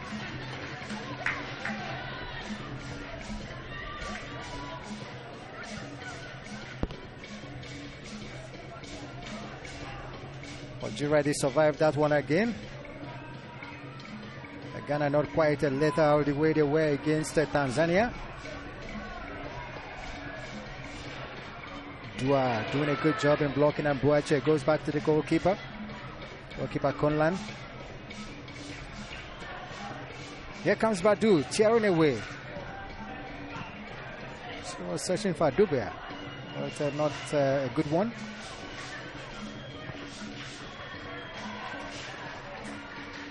Almost a no-look pass from Bonsu, but didn't go the right way. Bonsu gets another one, locates Adubia.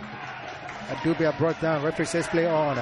Here comes Algeria, Kachuni, can they break? Kachuni's effort, beautiful. The ball has gone right across the byline. Goalkeeper didn't keep it in. It's a corner kick. Easily given away.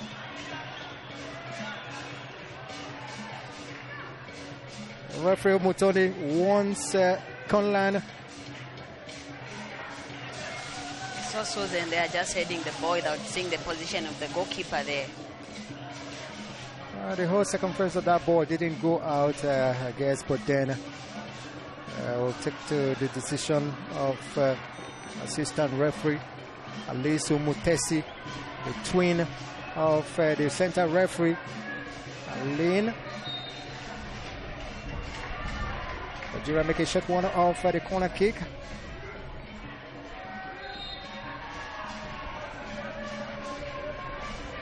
Both sisters, twin sisters, Aline Umutoni and Alice Umutesi, they have a very, very great synergy.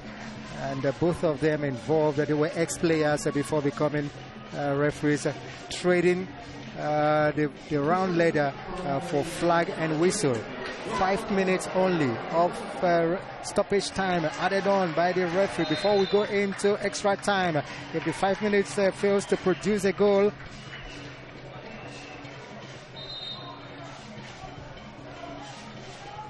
so we are in for a long, long time here in Bekana.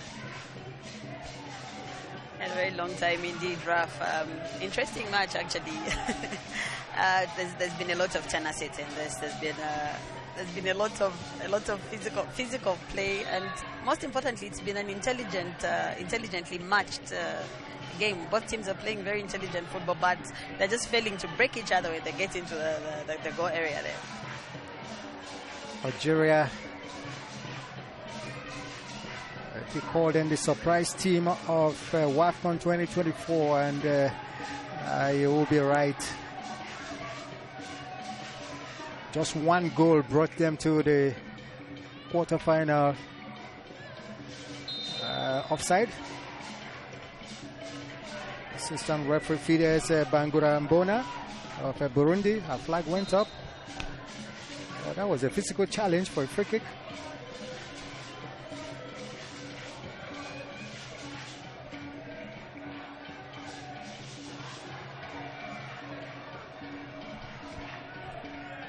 It looks like Ghana, I would say they are missing Alice Kusi in this game because her runs and her dribblings in the middle, and she's a fox, but in the box as well. She's missed here today. Yeah, she's missed Raf, because if her combination, the way she plays, she combines with Chantel and Asentawa has always been the game changer for this Ghanaian side. But her absence has obviously been felt today because they've got no one to finish those runs for them, Ghana. Beautiful move that time from Grace Asentawa.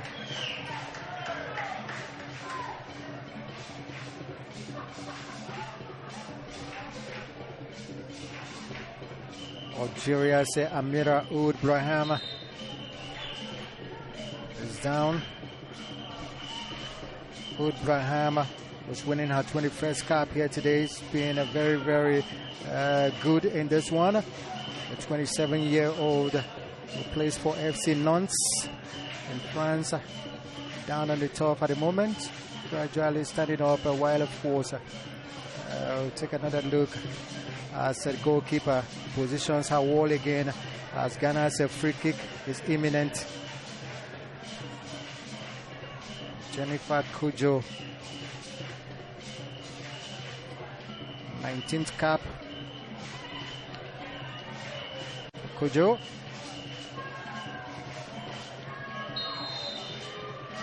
Here comes Jennifer Kujo's free kick. Awkward. Very awkward. Those were positions I enjoyed, taking set pieces from during my playing days, because those were my dangerous places. That's quite nice to know. But the Ghanaians have become very lackadaisical to the set pieces that they've been taking. Oh, very true, very true.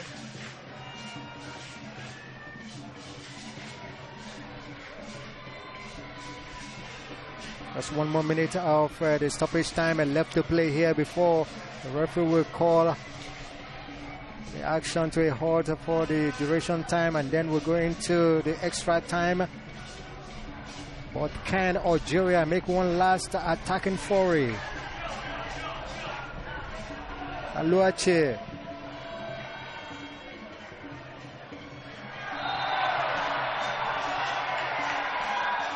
That's a very, very physical challenge on Bonsu.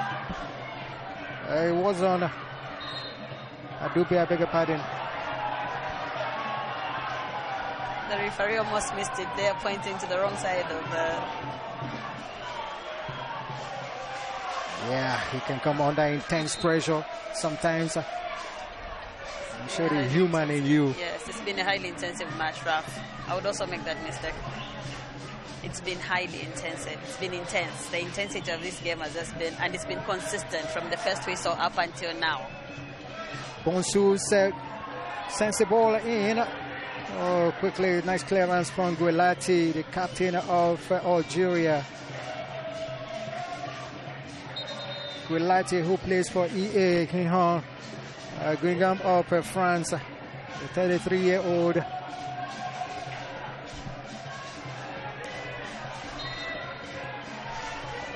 Check over as quickly as it came.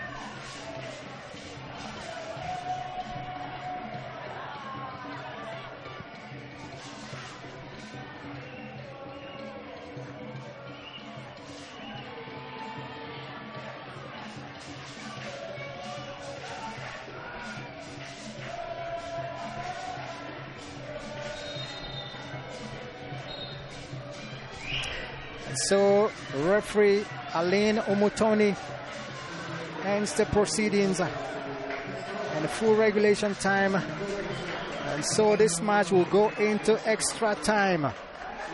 Extra time here in Bekan. This is the third quarterfinal. Two of the quarterfinals ended in regulation time. Nigeria pounding Zambia 5-0.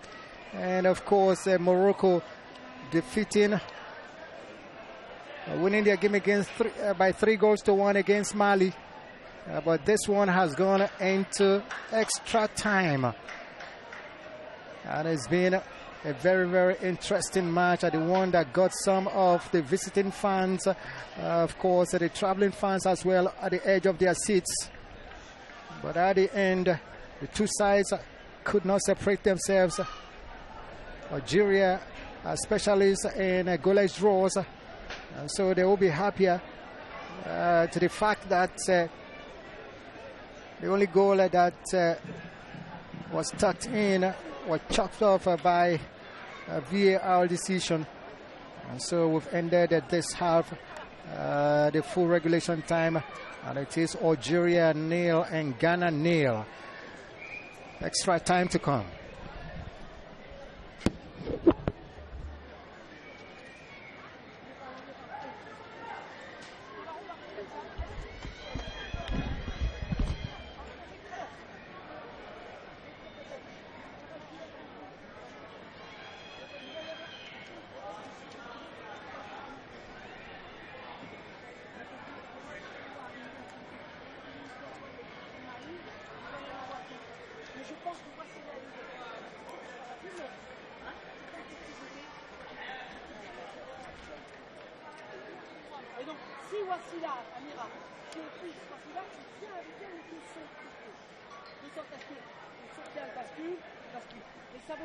Parce que je sens qu'il y a la place. Hein? Et là derrière, il faut aller mettre ce ballon. Par contre, Goutia. Oui, fais attention, Goutia. Il faut coller. Oui, c'est trop coller à l'aura. Mais tu ne peux pas être collé à l'aura parce que c'est facile de run. Il faut que tu arrives à te détacher sur les angles pour les côtés. Et là, tu vas trouver cet espace pour aller jouer sur Wassila côté opposé et sur Inès Boutaleb côté opposé. Donc, ensuite, il serait ridicule de ne pas jouer sur le rat, puisque elle prend souvent le ballon. Donc, je n'ai pas dit de ne pas le faire.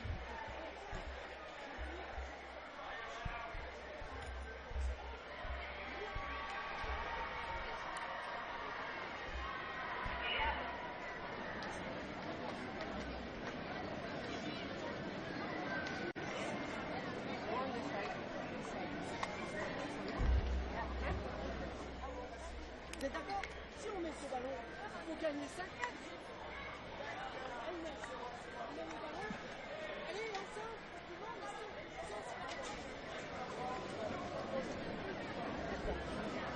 One more minute. Hi, Asha. Golden. Do that. Do that.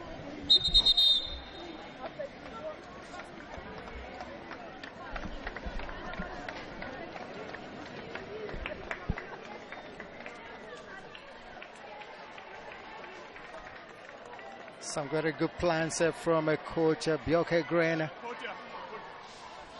To her ladies,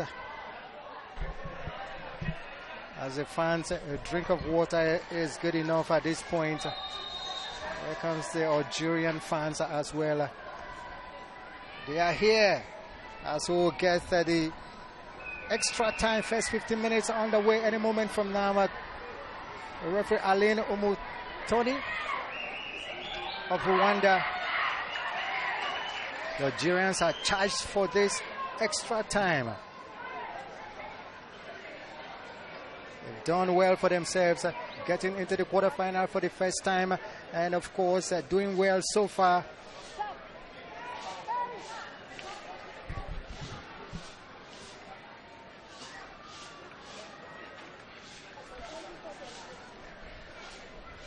Extra time, the first 15 minutes, first extra time, and the quarterfinals, and the third quarterfinal.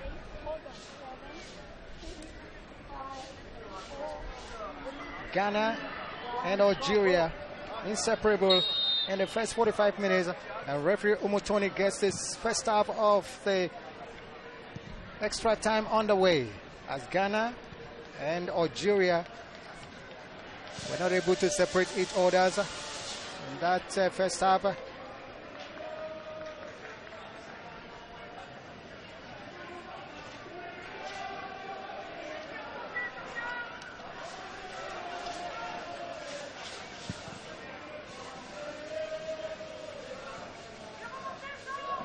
Algeria taking things easy.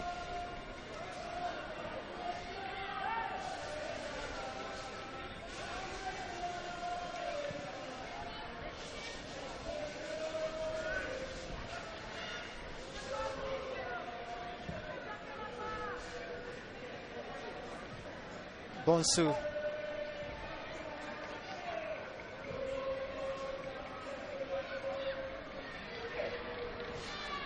Action continues. A very gritty encounter. Great cutoff. Beautifully done.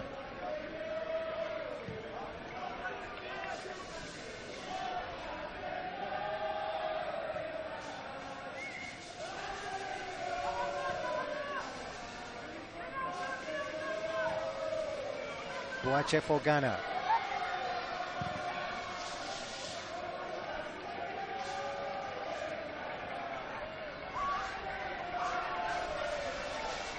Dua gave the ball away, and but then Ghana takes back possession quickly. Ball into touch for, but there will be a substitution. Algeria will bring on Leah Abadou. Leah Abadou has come in to take the place of Inez Boutaleb.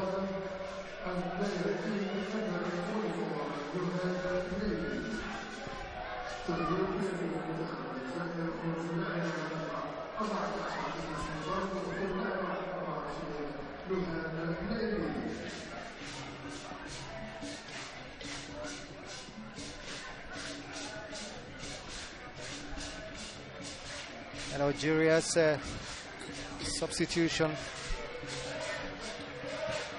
Let's see what she's going to bring into the game. There she is with her first torch.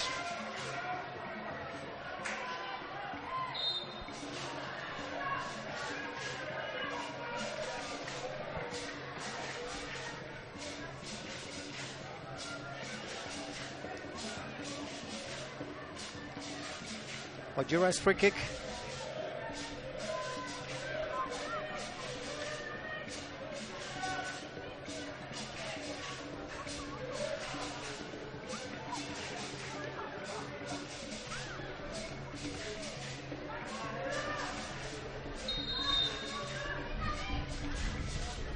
Left-footed one, opportunity for Algeria, but no.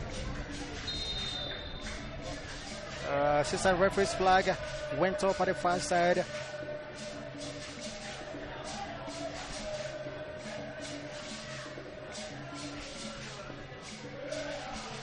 They have the offside call. There was Kachuni that was caught offside.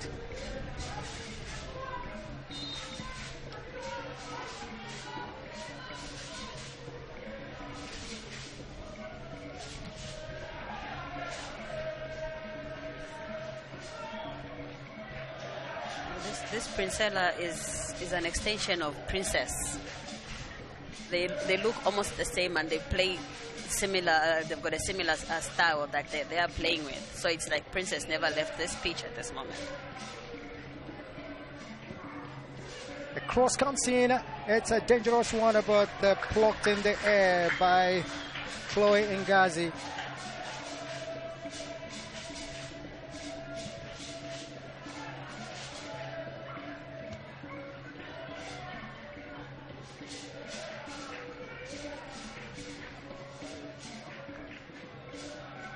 She fell rather awkwardly there, Chantal. She tried to intercept that ball, but I think she missed a step on falling. It looks a bit nasty from here. I think looks like a bad fall. Yeah. Oh, that left leg. A weird fall. She landed awkwardly with the left leg. That's the word I was looking for. Awkward.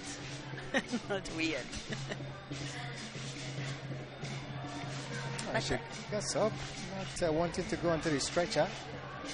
But she has to go on it. It's already on the pitch. Finally, yeah.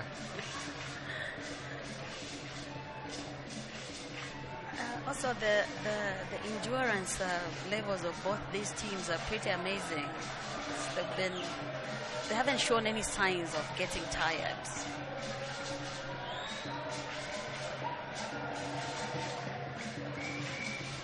It's going to be a drop ball.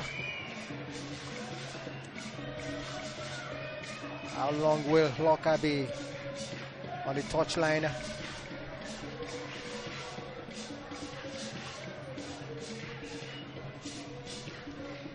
Referee draws the ball. Portia Boache.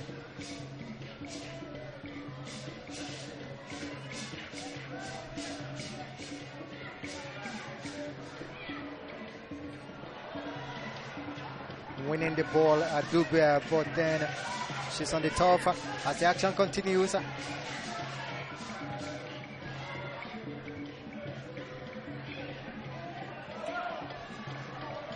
quite the turn she wanted. Boache goes to Bonsu from the left.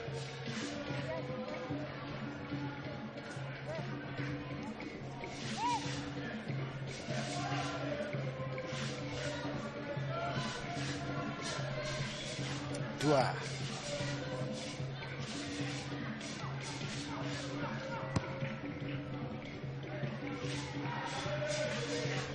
Suzanne Dua, who plays for Hapoel Jerusalem of Israel.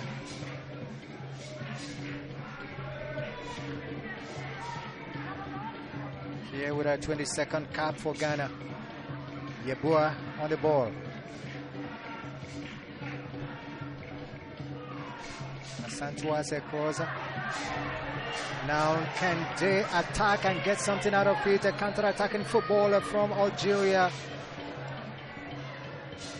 Mula Taleb just give the ball away. And now here comes Ghana through Adubia. What a challenge there from Belumi.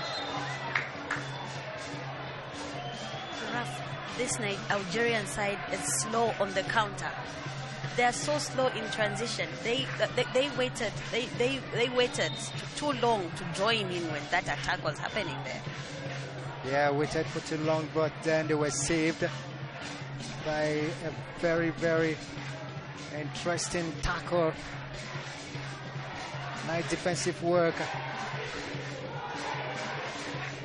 The Ghanaian is down inside the penalty box of the Phoenix.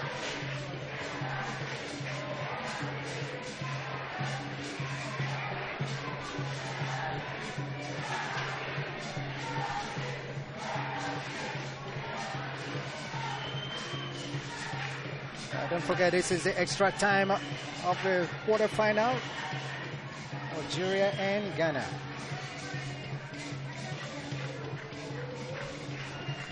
We have an interesting turnout in terms of crowd attendance today, Ralph. Yeah, indeed, and more of the Algerians have converged here to see their team.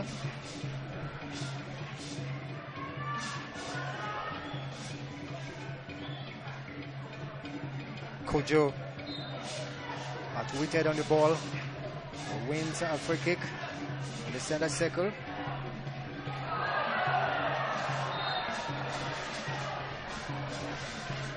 Only a verbal warning. Tempers are flaring now. Indeed, Amira Oud Braham was so frustrated from behind that she had to tackle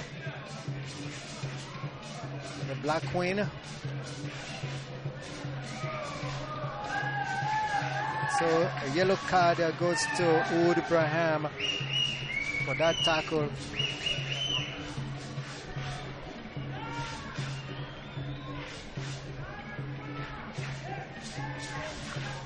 Retaliation is a very big offense in football. No matter how the first offender, what is committed by the first offender, do not retaliate. Retaliation has fetched a yellow card to Oud Braham. Amira. It's frustrations now kicking in because they're totally getting count every attack. Every time they want to make something out of an attack, they're always brought down, closed down. So obviously frustration is kicking in now. Indeed. Boaches a free kick. If only Clocker controlled that ball, we would have been talking about the first goal of the afternoon, but then the touch and the control wasn't there. A very clever free kick, Ralph. Very clever.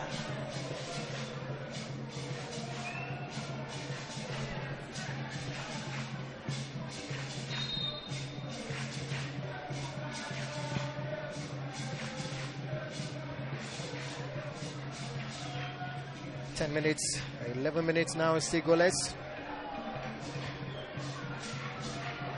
That makes it 101 minutes of action. So we are still in the extra time, the first half. The Algerians are not in a hurry. I think they have one of the best goalkeepers on the African continent, and so they have that confidence that when it gets into the lottery of penalties, they will come out victorious. You just took the words right out of my mouth, Ralph. I think they're delaying this process because they obviously know that their goalkeeper is good when it comes to saving penalties. So they may just push it to goalless until the end of the extra time as well. Chloe Ngazi, who plays for Olympique Marseille in France, 29. She's got a height of 5 feet 9 inches tall.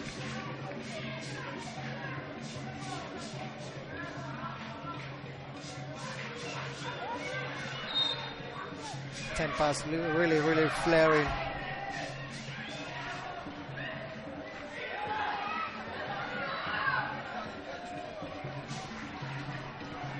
The fight from Taleb Mula isn't going to yield anything.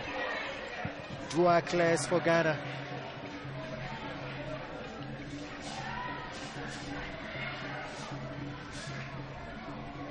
Algeria beginning to peg back Ghana gradually.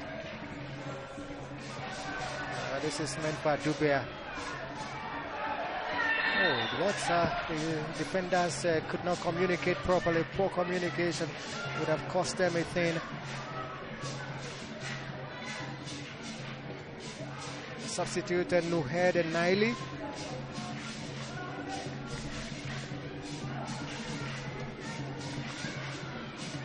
Ghanaian youngsters have got a lot of power in them. You've seen how much havoc they're causing in that Algerian backline. She's bulldozing her way through. The cross from Defoe. Defoe gets back in return. Here comes Kachuni! Kachuni's shot was just found wanting a little. Was rising and rose off target.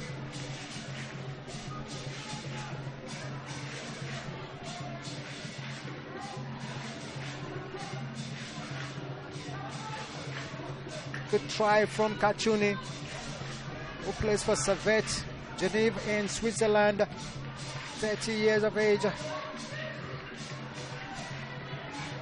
Scored their lone goal so far in the tournament.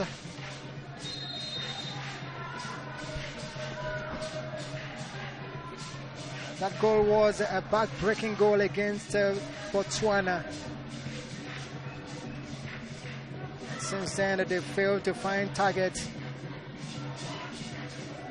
That time it was a good try from Kachuni. Algeria still keeping possession, having the better of Ghana in this extra time, in the first half of extra time. They keep possession.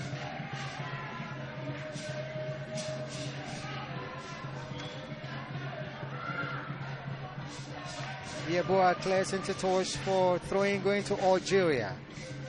Good Chester from Naili. Kachuni. Opportunity for Algeria. What a tackle there from Dua. That tackle is just fantastic. A top draw tackle from Dua, helping Ghana. Talk about dying a little for your country. Slightly dangerous, but otherwise executed. Off your picture, she's limping a little, but she won't mind. It was a tackle and half by Boadua. Boa! The Ghanaians are shooting from all over now, not even listening to the whistle anymore.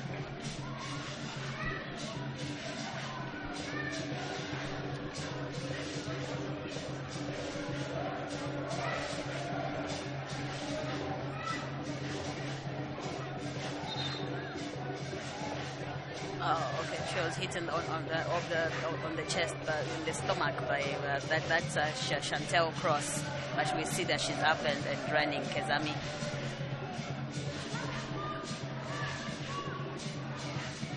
Warding to added on time in the first half, and the referee Mutoni's whistle goes to end the first half of extra time here.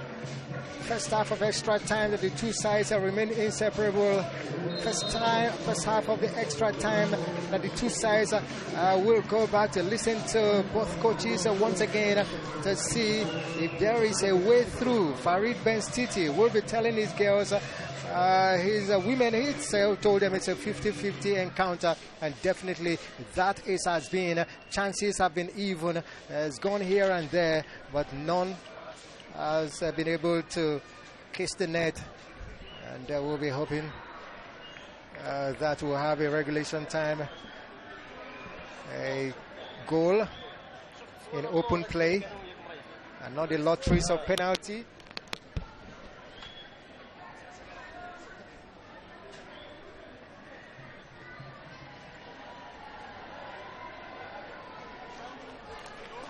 Just sum up that first 15 minutes of the extra time. Well, both teams, Raf, in the last 15 minutes, they've been even. They've been evenly matched. Both teams had, I think, a fair amount of possession on the ball. Though Algeria did have a slight advantage there, but we've seen both teams trying to push for a goal. We've seen both teams now shooting from outside of the box compared to when they were trying to get into the 6-yard box. But we saw them going for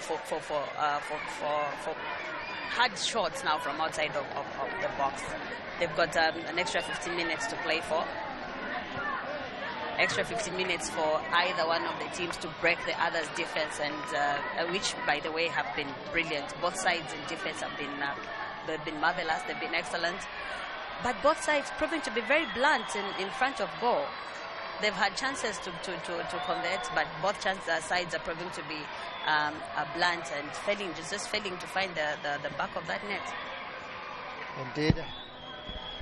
It's been a half of extra time, and now the second 15 minutes will come. 15 minutes to see if a side can get the open play goal instead of waiting for the lottery of penalties. Algeria was slightly better in the first 15 minutes of the extra time. Now I'm gonna resume play.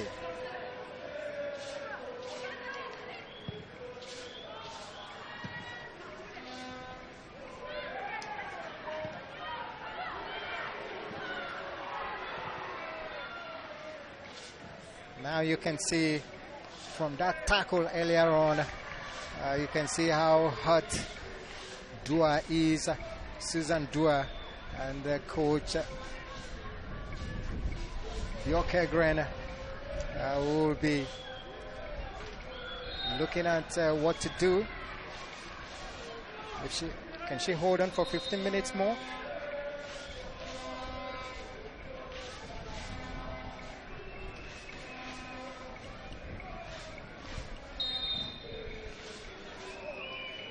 I guess both referees have been, both goalkeepers, Raf, have been, they've both shown to be, they've shown an exceptional kind of play today, both of them. So we give it to both. They've both helped their teams to some extent here. Good defending from Guelati. And now Ghana playing with fire there, but finally, goalkeeper Conlan. Communication is key in defense.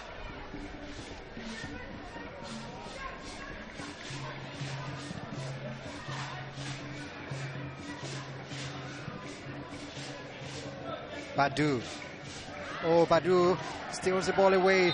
Badu. The flag goes up. The referee whistle goes.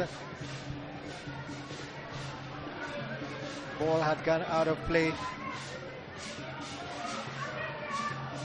Throw-in quickly taken by Luache. Algeria in Ghana's box. Good football from Yeboah. Yeboah clears. Algeria more determined right now. Darfour. Kachuni. Aluache. Cross comes in from Iken. That rebound, and of course there's a weak one coming from Kachuni.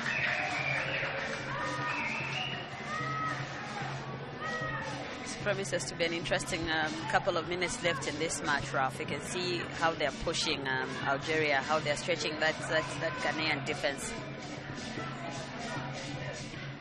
Goliati, Algeria's captain, doing a yeoman's job, if I put it that way. Defense for the Phoenix. Throwing Ghana, Bonsu.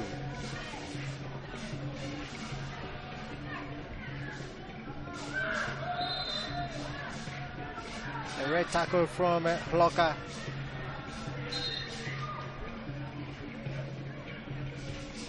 Catching Oud Braham. Oud Braham wins that painful tackle from Blocker. Wins the free kick going to Algeria.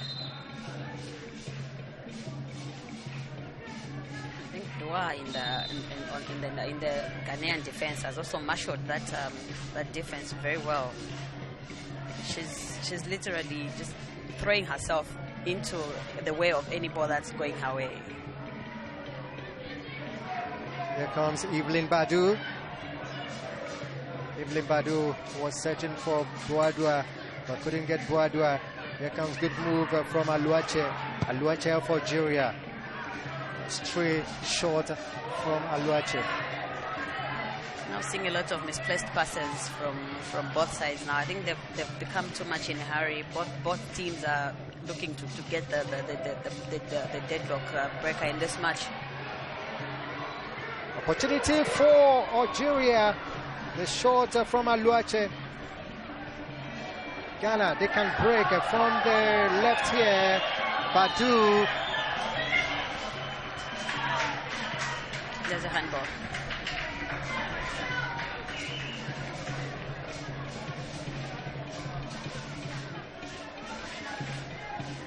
There you go, eyes of referee Alain Omotoni. Spotted that very well.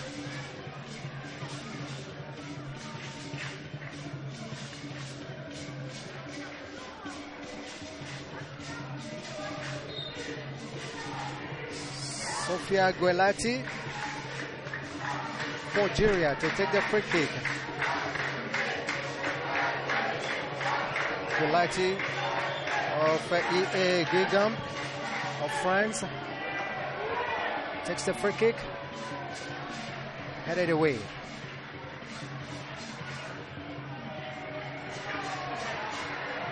Boadua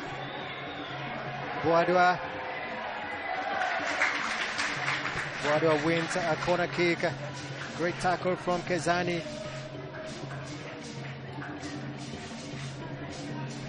So the Ghanaian midfielders were timing her run. They were taking their time going into that box. The Algerians have already sealed up the pockets there, but they were slowly lurking, coming, waiting for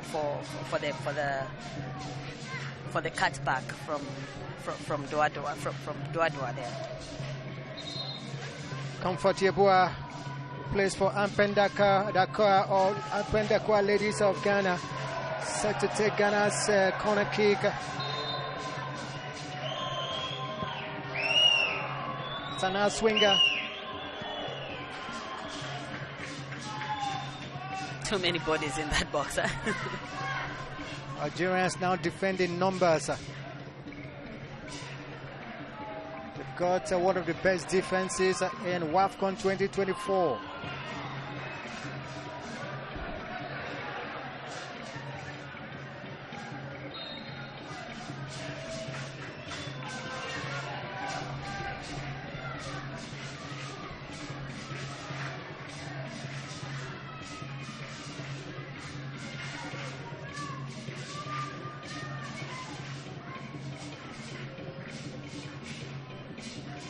Marinda for Algeria. Dispossessed.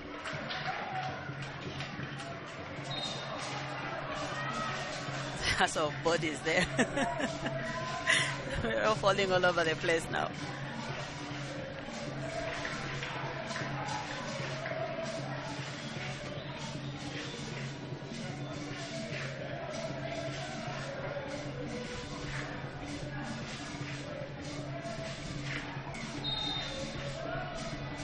Background, you can hear the Ghanaian fans chanting away as coach Bjoke Grena calls his girls, his ladies, to go all on and on attacking. He will just love an open play goal. Sure, none of the two coaches will want to set it for penalties. We want the match to be settled via an open play goal. Let's see what this attacking move Clocker for Ghana. Adubea for Ghana. Adubea, can she beat Amaka? Adubea. Timely clearance, takes the ball away from danger. Duache.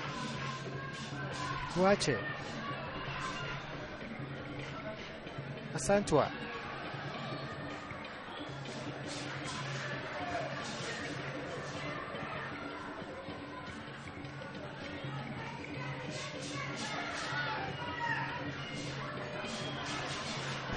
That pass goes as far as Portia Boache. Seems to have enjoyed herself trying to control that ball. I think it's a result of that tackle in the first half of extra time that she made on it Kachuni or Braham? Now that's a worrying sight. See, her left leg just went awkwardly to the ground. The lady winning her 108th cap for the Black Queens of Ghana. It's got 20 goals to her Ghana career. I understand these fans, they have been up and chanting right from the first whistle up till the extra time. The Ghana traveling fans, they've been very inspirational. That's what supporters should be. Not when you begin to support on impulse. Good football there from the Algerian.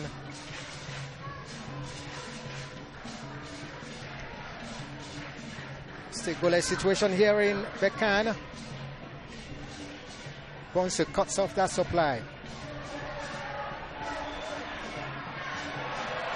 Tearing away, now opportunity. It is Boadua. Fantastic and marvelous goalkeeping from Ngazi. Timed the ball very well and knew exactly when to come out, and of course it did an unbelievable job.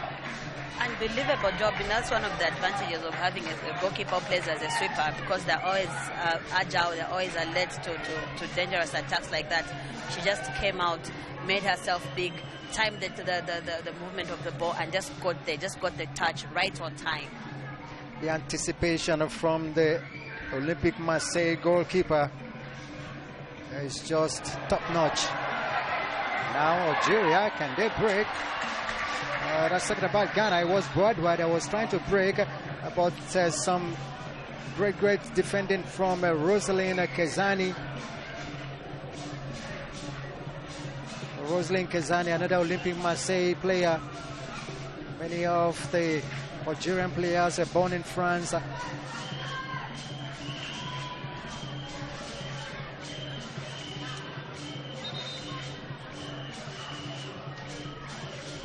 It's Yeboah to take the corner kick for Ghana. It's a great opportunity for Ghana to see if they can get the ball into the net and go into the lead. And of course, any goal scored at this point will really go a long way to settle the matters here. It's Yeboah.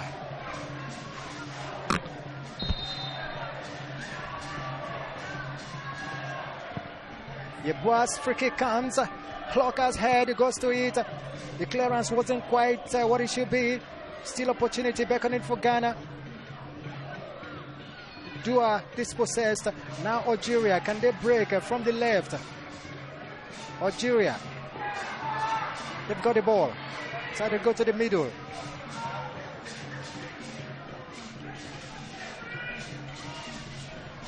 Galati looking for Kachuni. Badu for Ghana. Clocker for Clocker. A wayward shot. I'm sure at this point both coaches have their notebooks ready, writing down the penalty takers. I agree. Just less than 2 minutes of pending. If the referee is going to add any other stoppage time to the extra time.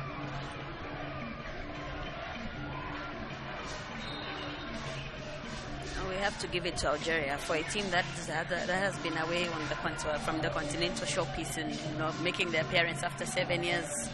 They've come out very strong. They have very quality players, brilliant type of play, organized in every department of the team. It was a nail-biting time for Busaha on the bench of Algeria, and coach Ben Stiti still on the touchline, backing out instructions to the girls, to the Phoenix.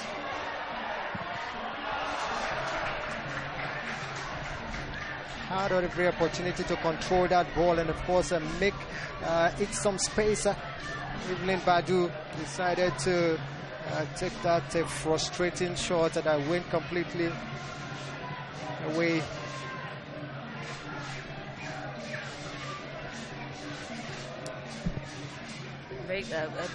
That chance came beckoning, but she was in a hurry. She had time. Bado had already made that run into the space of into the center of the area there, the dangerous places there. But she chose to take that shot anyway. It amounted to nothing. That amounted to nothing. It's in 120 minutes. All played out. Now we're going to go into just 1 minute of stoppage time. 1 minute only. 1 minute only for Ghana and Algeria to go to penalty shootout. 1 minute only. The seconds are taken away. Badu to the middle for Kujo. Clocker. Beautiful control. Clocker. Can she get her axe right to cross? The referee, assistant referee's flag goes up. Must have been a delay there. Must have been a delay there, one, you know. Yeah. It's probably delayed last minute sub. Probably one of the best penalty takers in the Ghanaian side. Nancy Amor welcoming Nancy Amor, first WAFCON.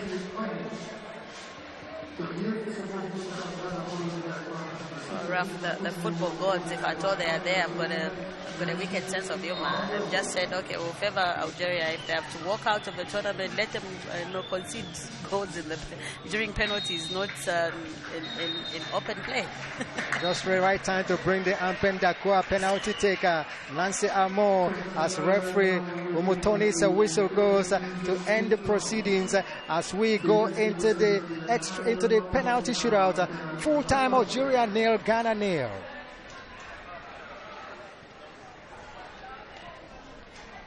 So it will be a penalty shootout. The first of the quarterfinals to go into the penalties. The first two, Algeria into the penalties this time for the very first time in the knockout phases of the WAFCON. Well, Raf, it's been an interesting match. End-to-end action. Too much tenacity there. No blood, no love lost, obviously. At the end of the day, we need to have one who's going to play Morocco in 3 days' time. Is it 4 days' time?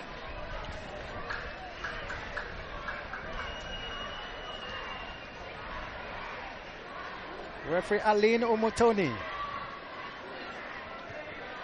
calling the two goalkeepers for the instructions.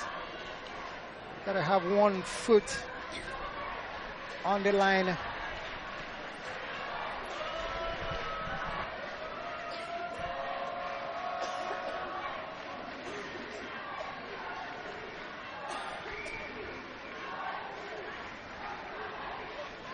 She says on the pitch of play she's very firm, and she just gave a firm instructions to the two goalkeepers. It is Algeria to start the penalty shootout here.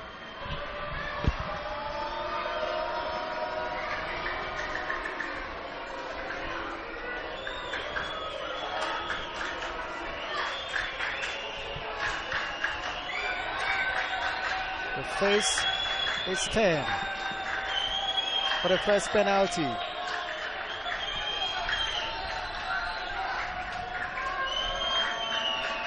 Dafoe against Conlan.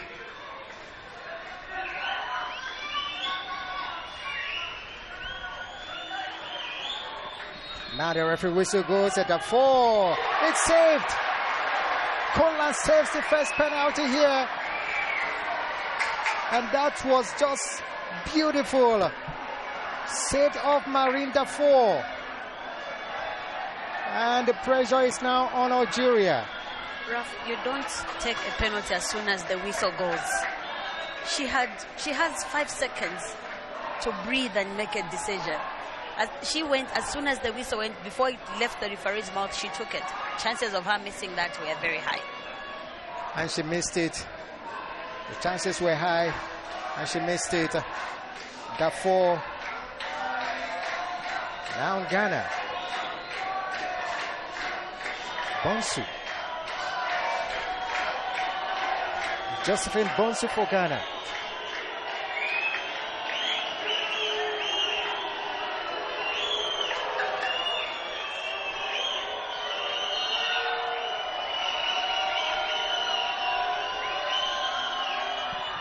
Oh, it's a beautiful penalty taken there.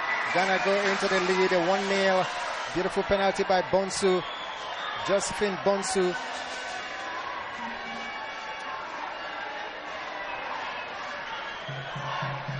Josephine Bonsu, who plays for FC Karl Zeiss Jena out there in Germany. Scoring a penalty here for Ghana, putting Ghana ahead on her 9th cap for the Black Queens. Algeria, opportunity to get back even. Guelati, the captain, had a wonderful game. She can cap it up here with good penalty. Guelati against Conlan. Guelati from 12 yards against Conlan. Here she comes. Oh, that's a beauty of a penalty. Experience comes with some great penalty taken. Guelati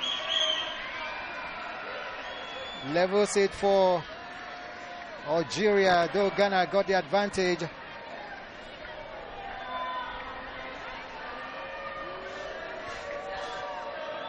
She celebrates equally after that beautiful penalty taken. Sofia Guelati.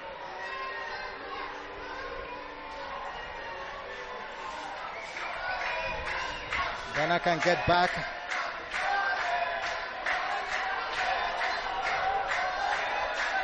Boadua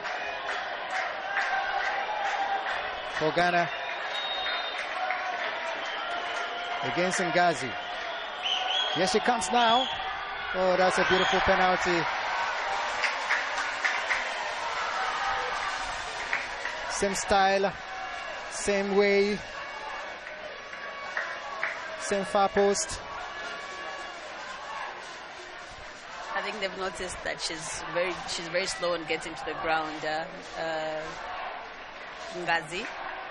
So, and they're taking the ball to the same side. They've obviously noticed her weaknesses on the right side, because both the penalties that have been scored are taken from her right side. Now Algeria through Belumu.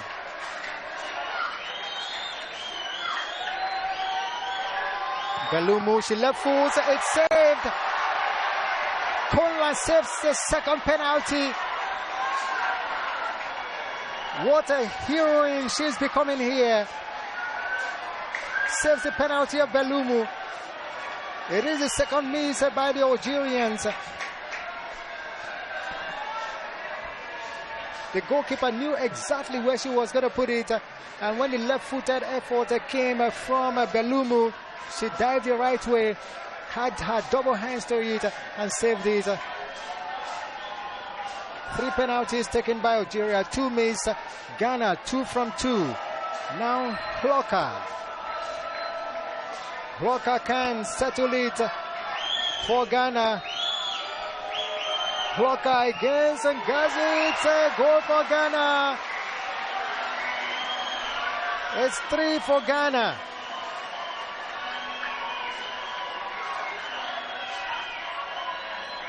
They thought it was over, but then Algeria would try again. And it's Kezani. Equal, a nice dance steps to celebrate that one. Here comes the substitute, Laura Taleb Mula of Algeria. If she misses, it's over.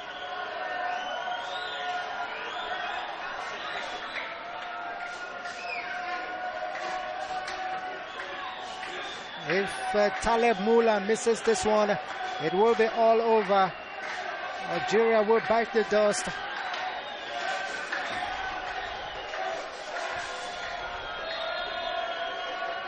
Laura Taleb Mula up against Cynthia Conlan.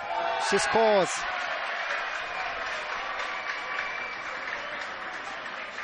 Now Ghana can win it. If this one can be tucked in, Princella Adubea.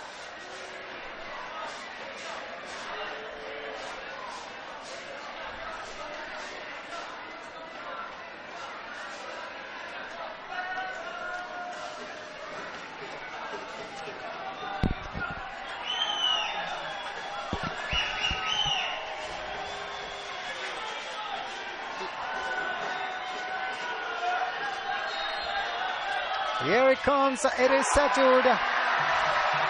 Settled, and Ghana are victorious. Ghana will go into the semi-final clash against Morocco. Ghana have won it on the lottery of penalties. Ghana Black Queens are queenly here. Ghana Black Queens, they've got their game on the rise right after losing their first match to South Africa by 2-0. And they have been very, very queenly in their other games.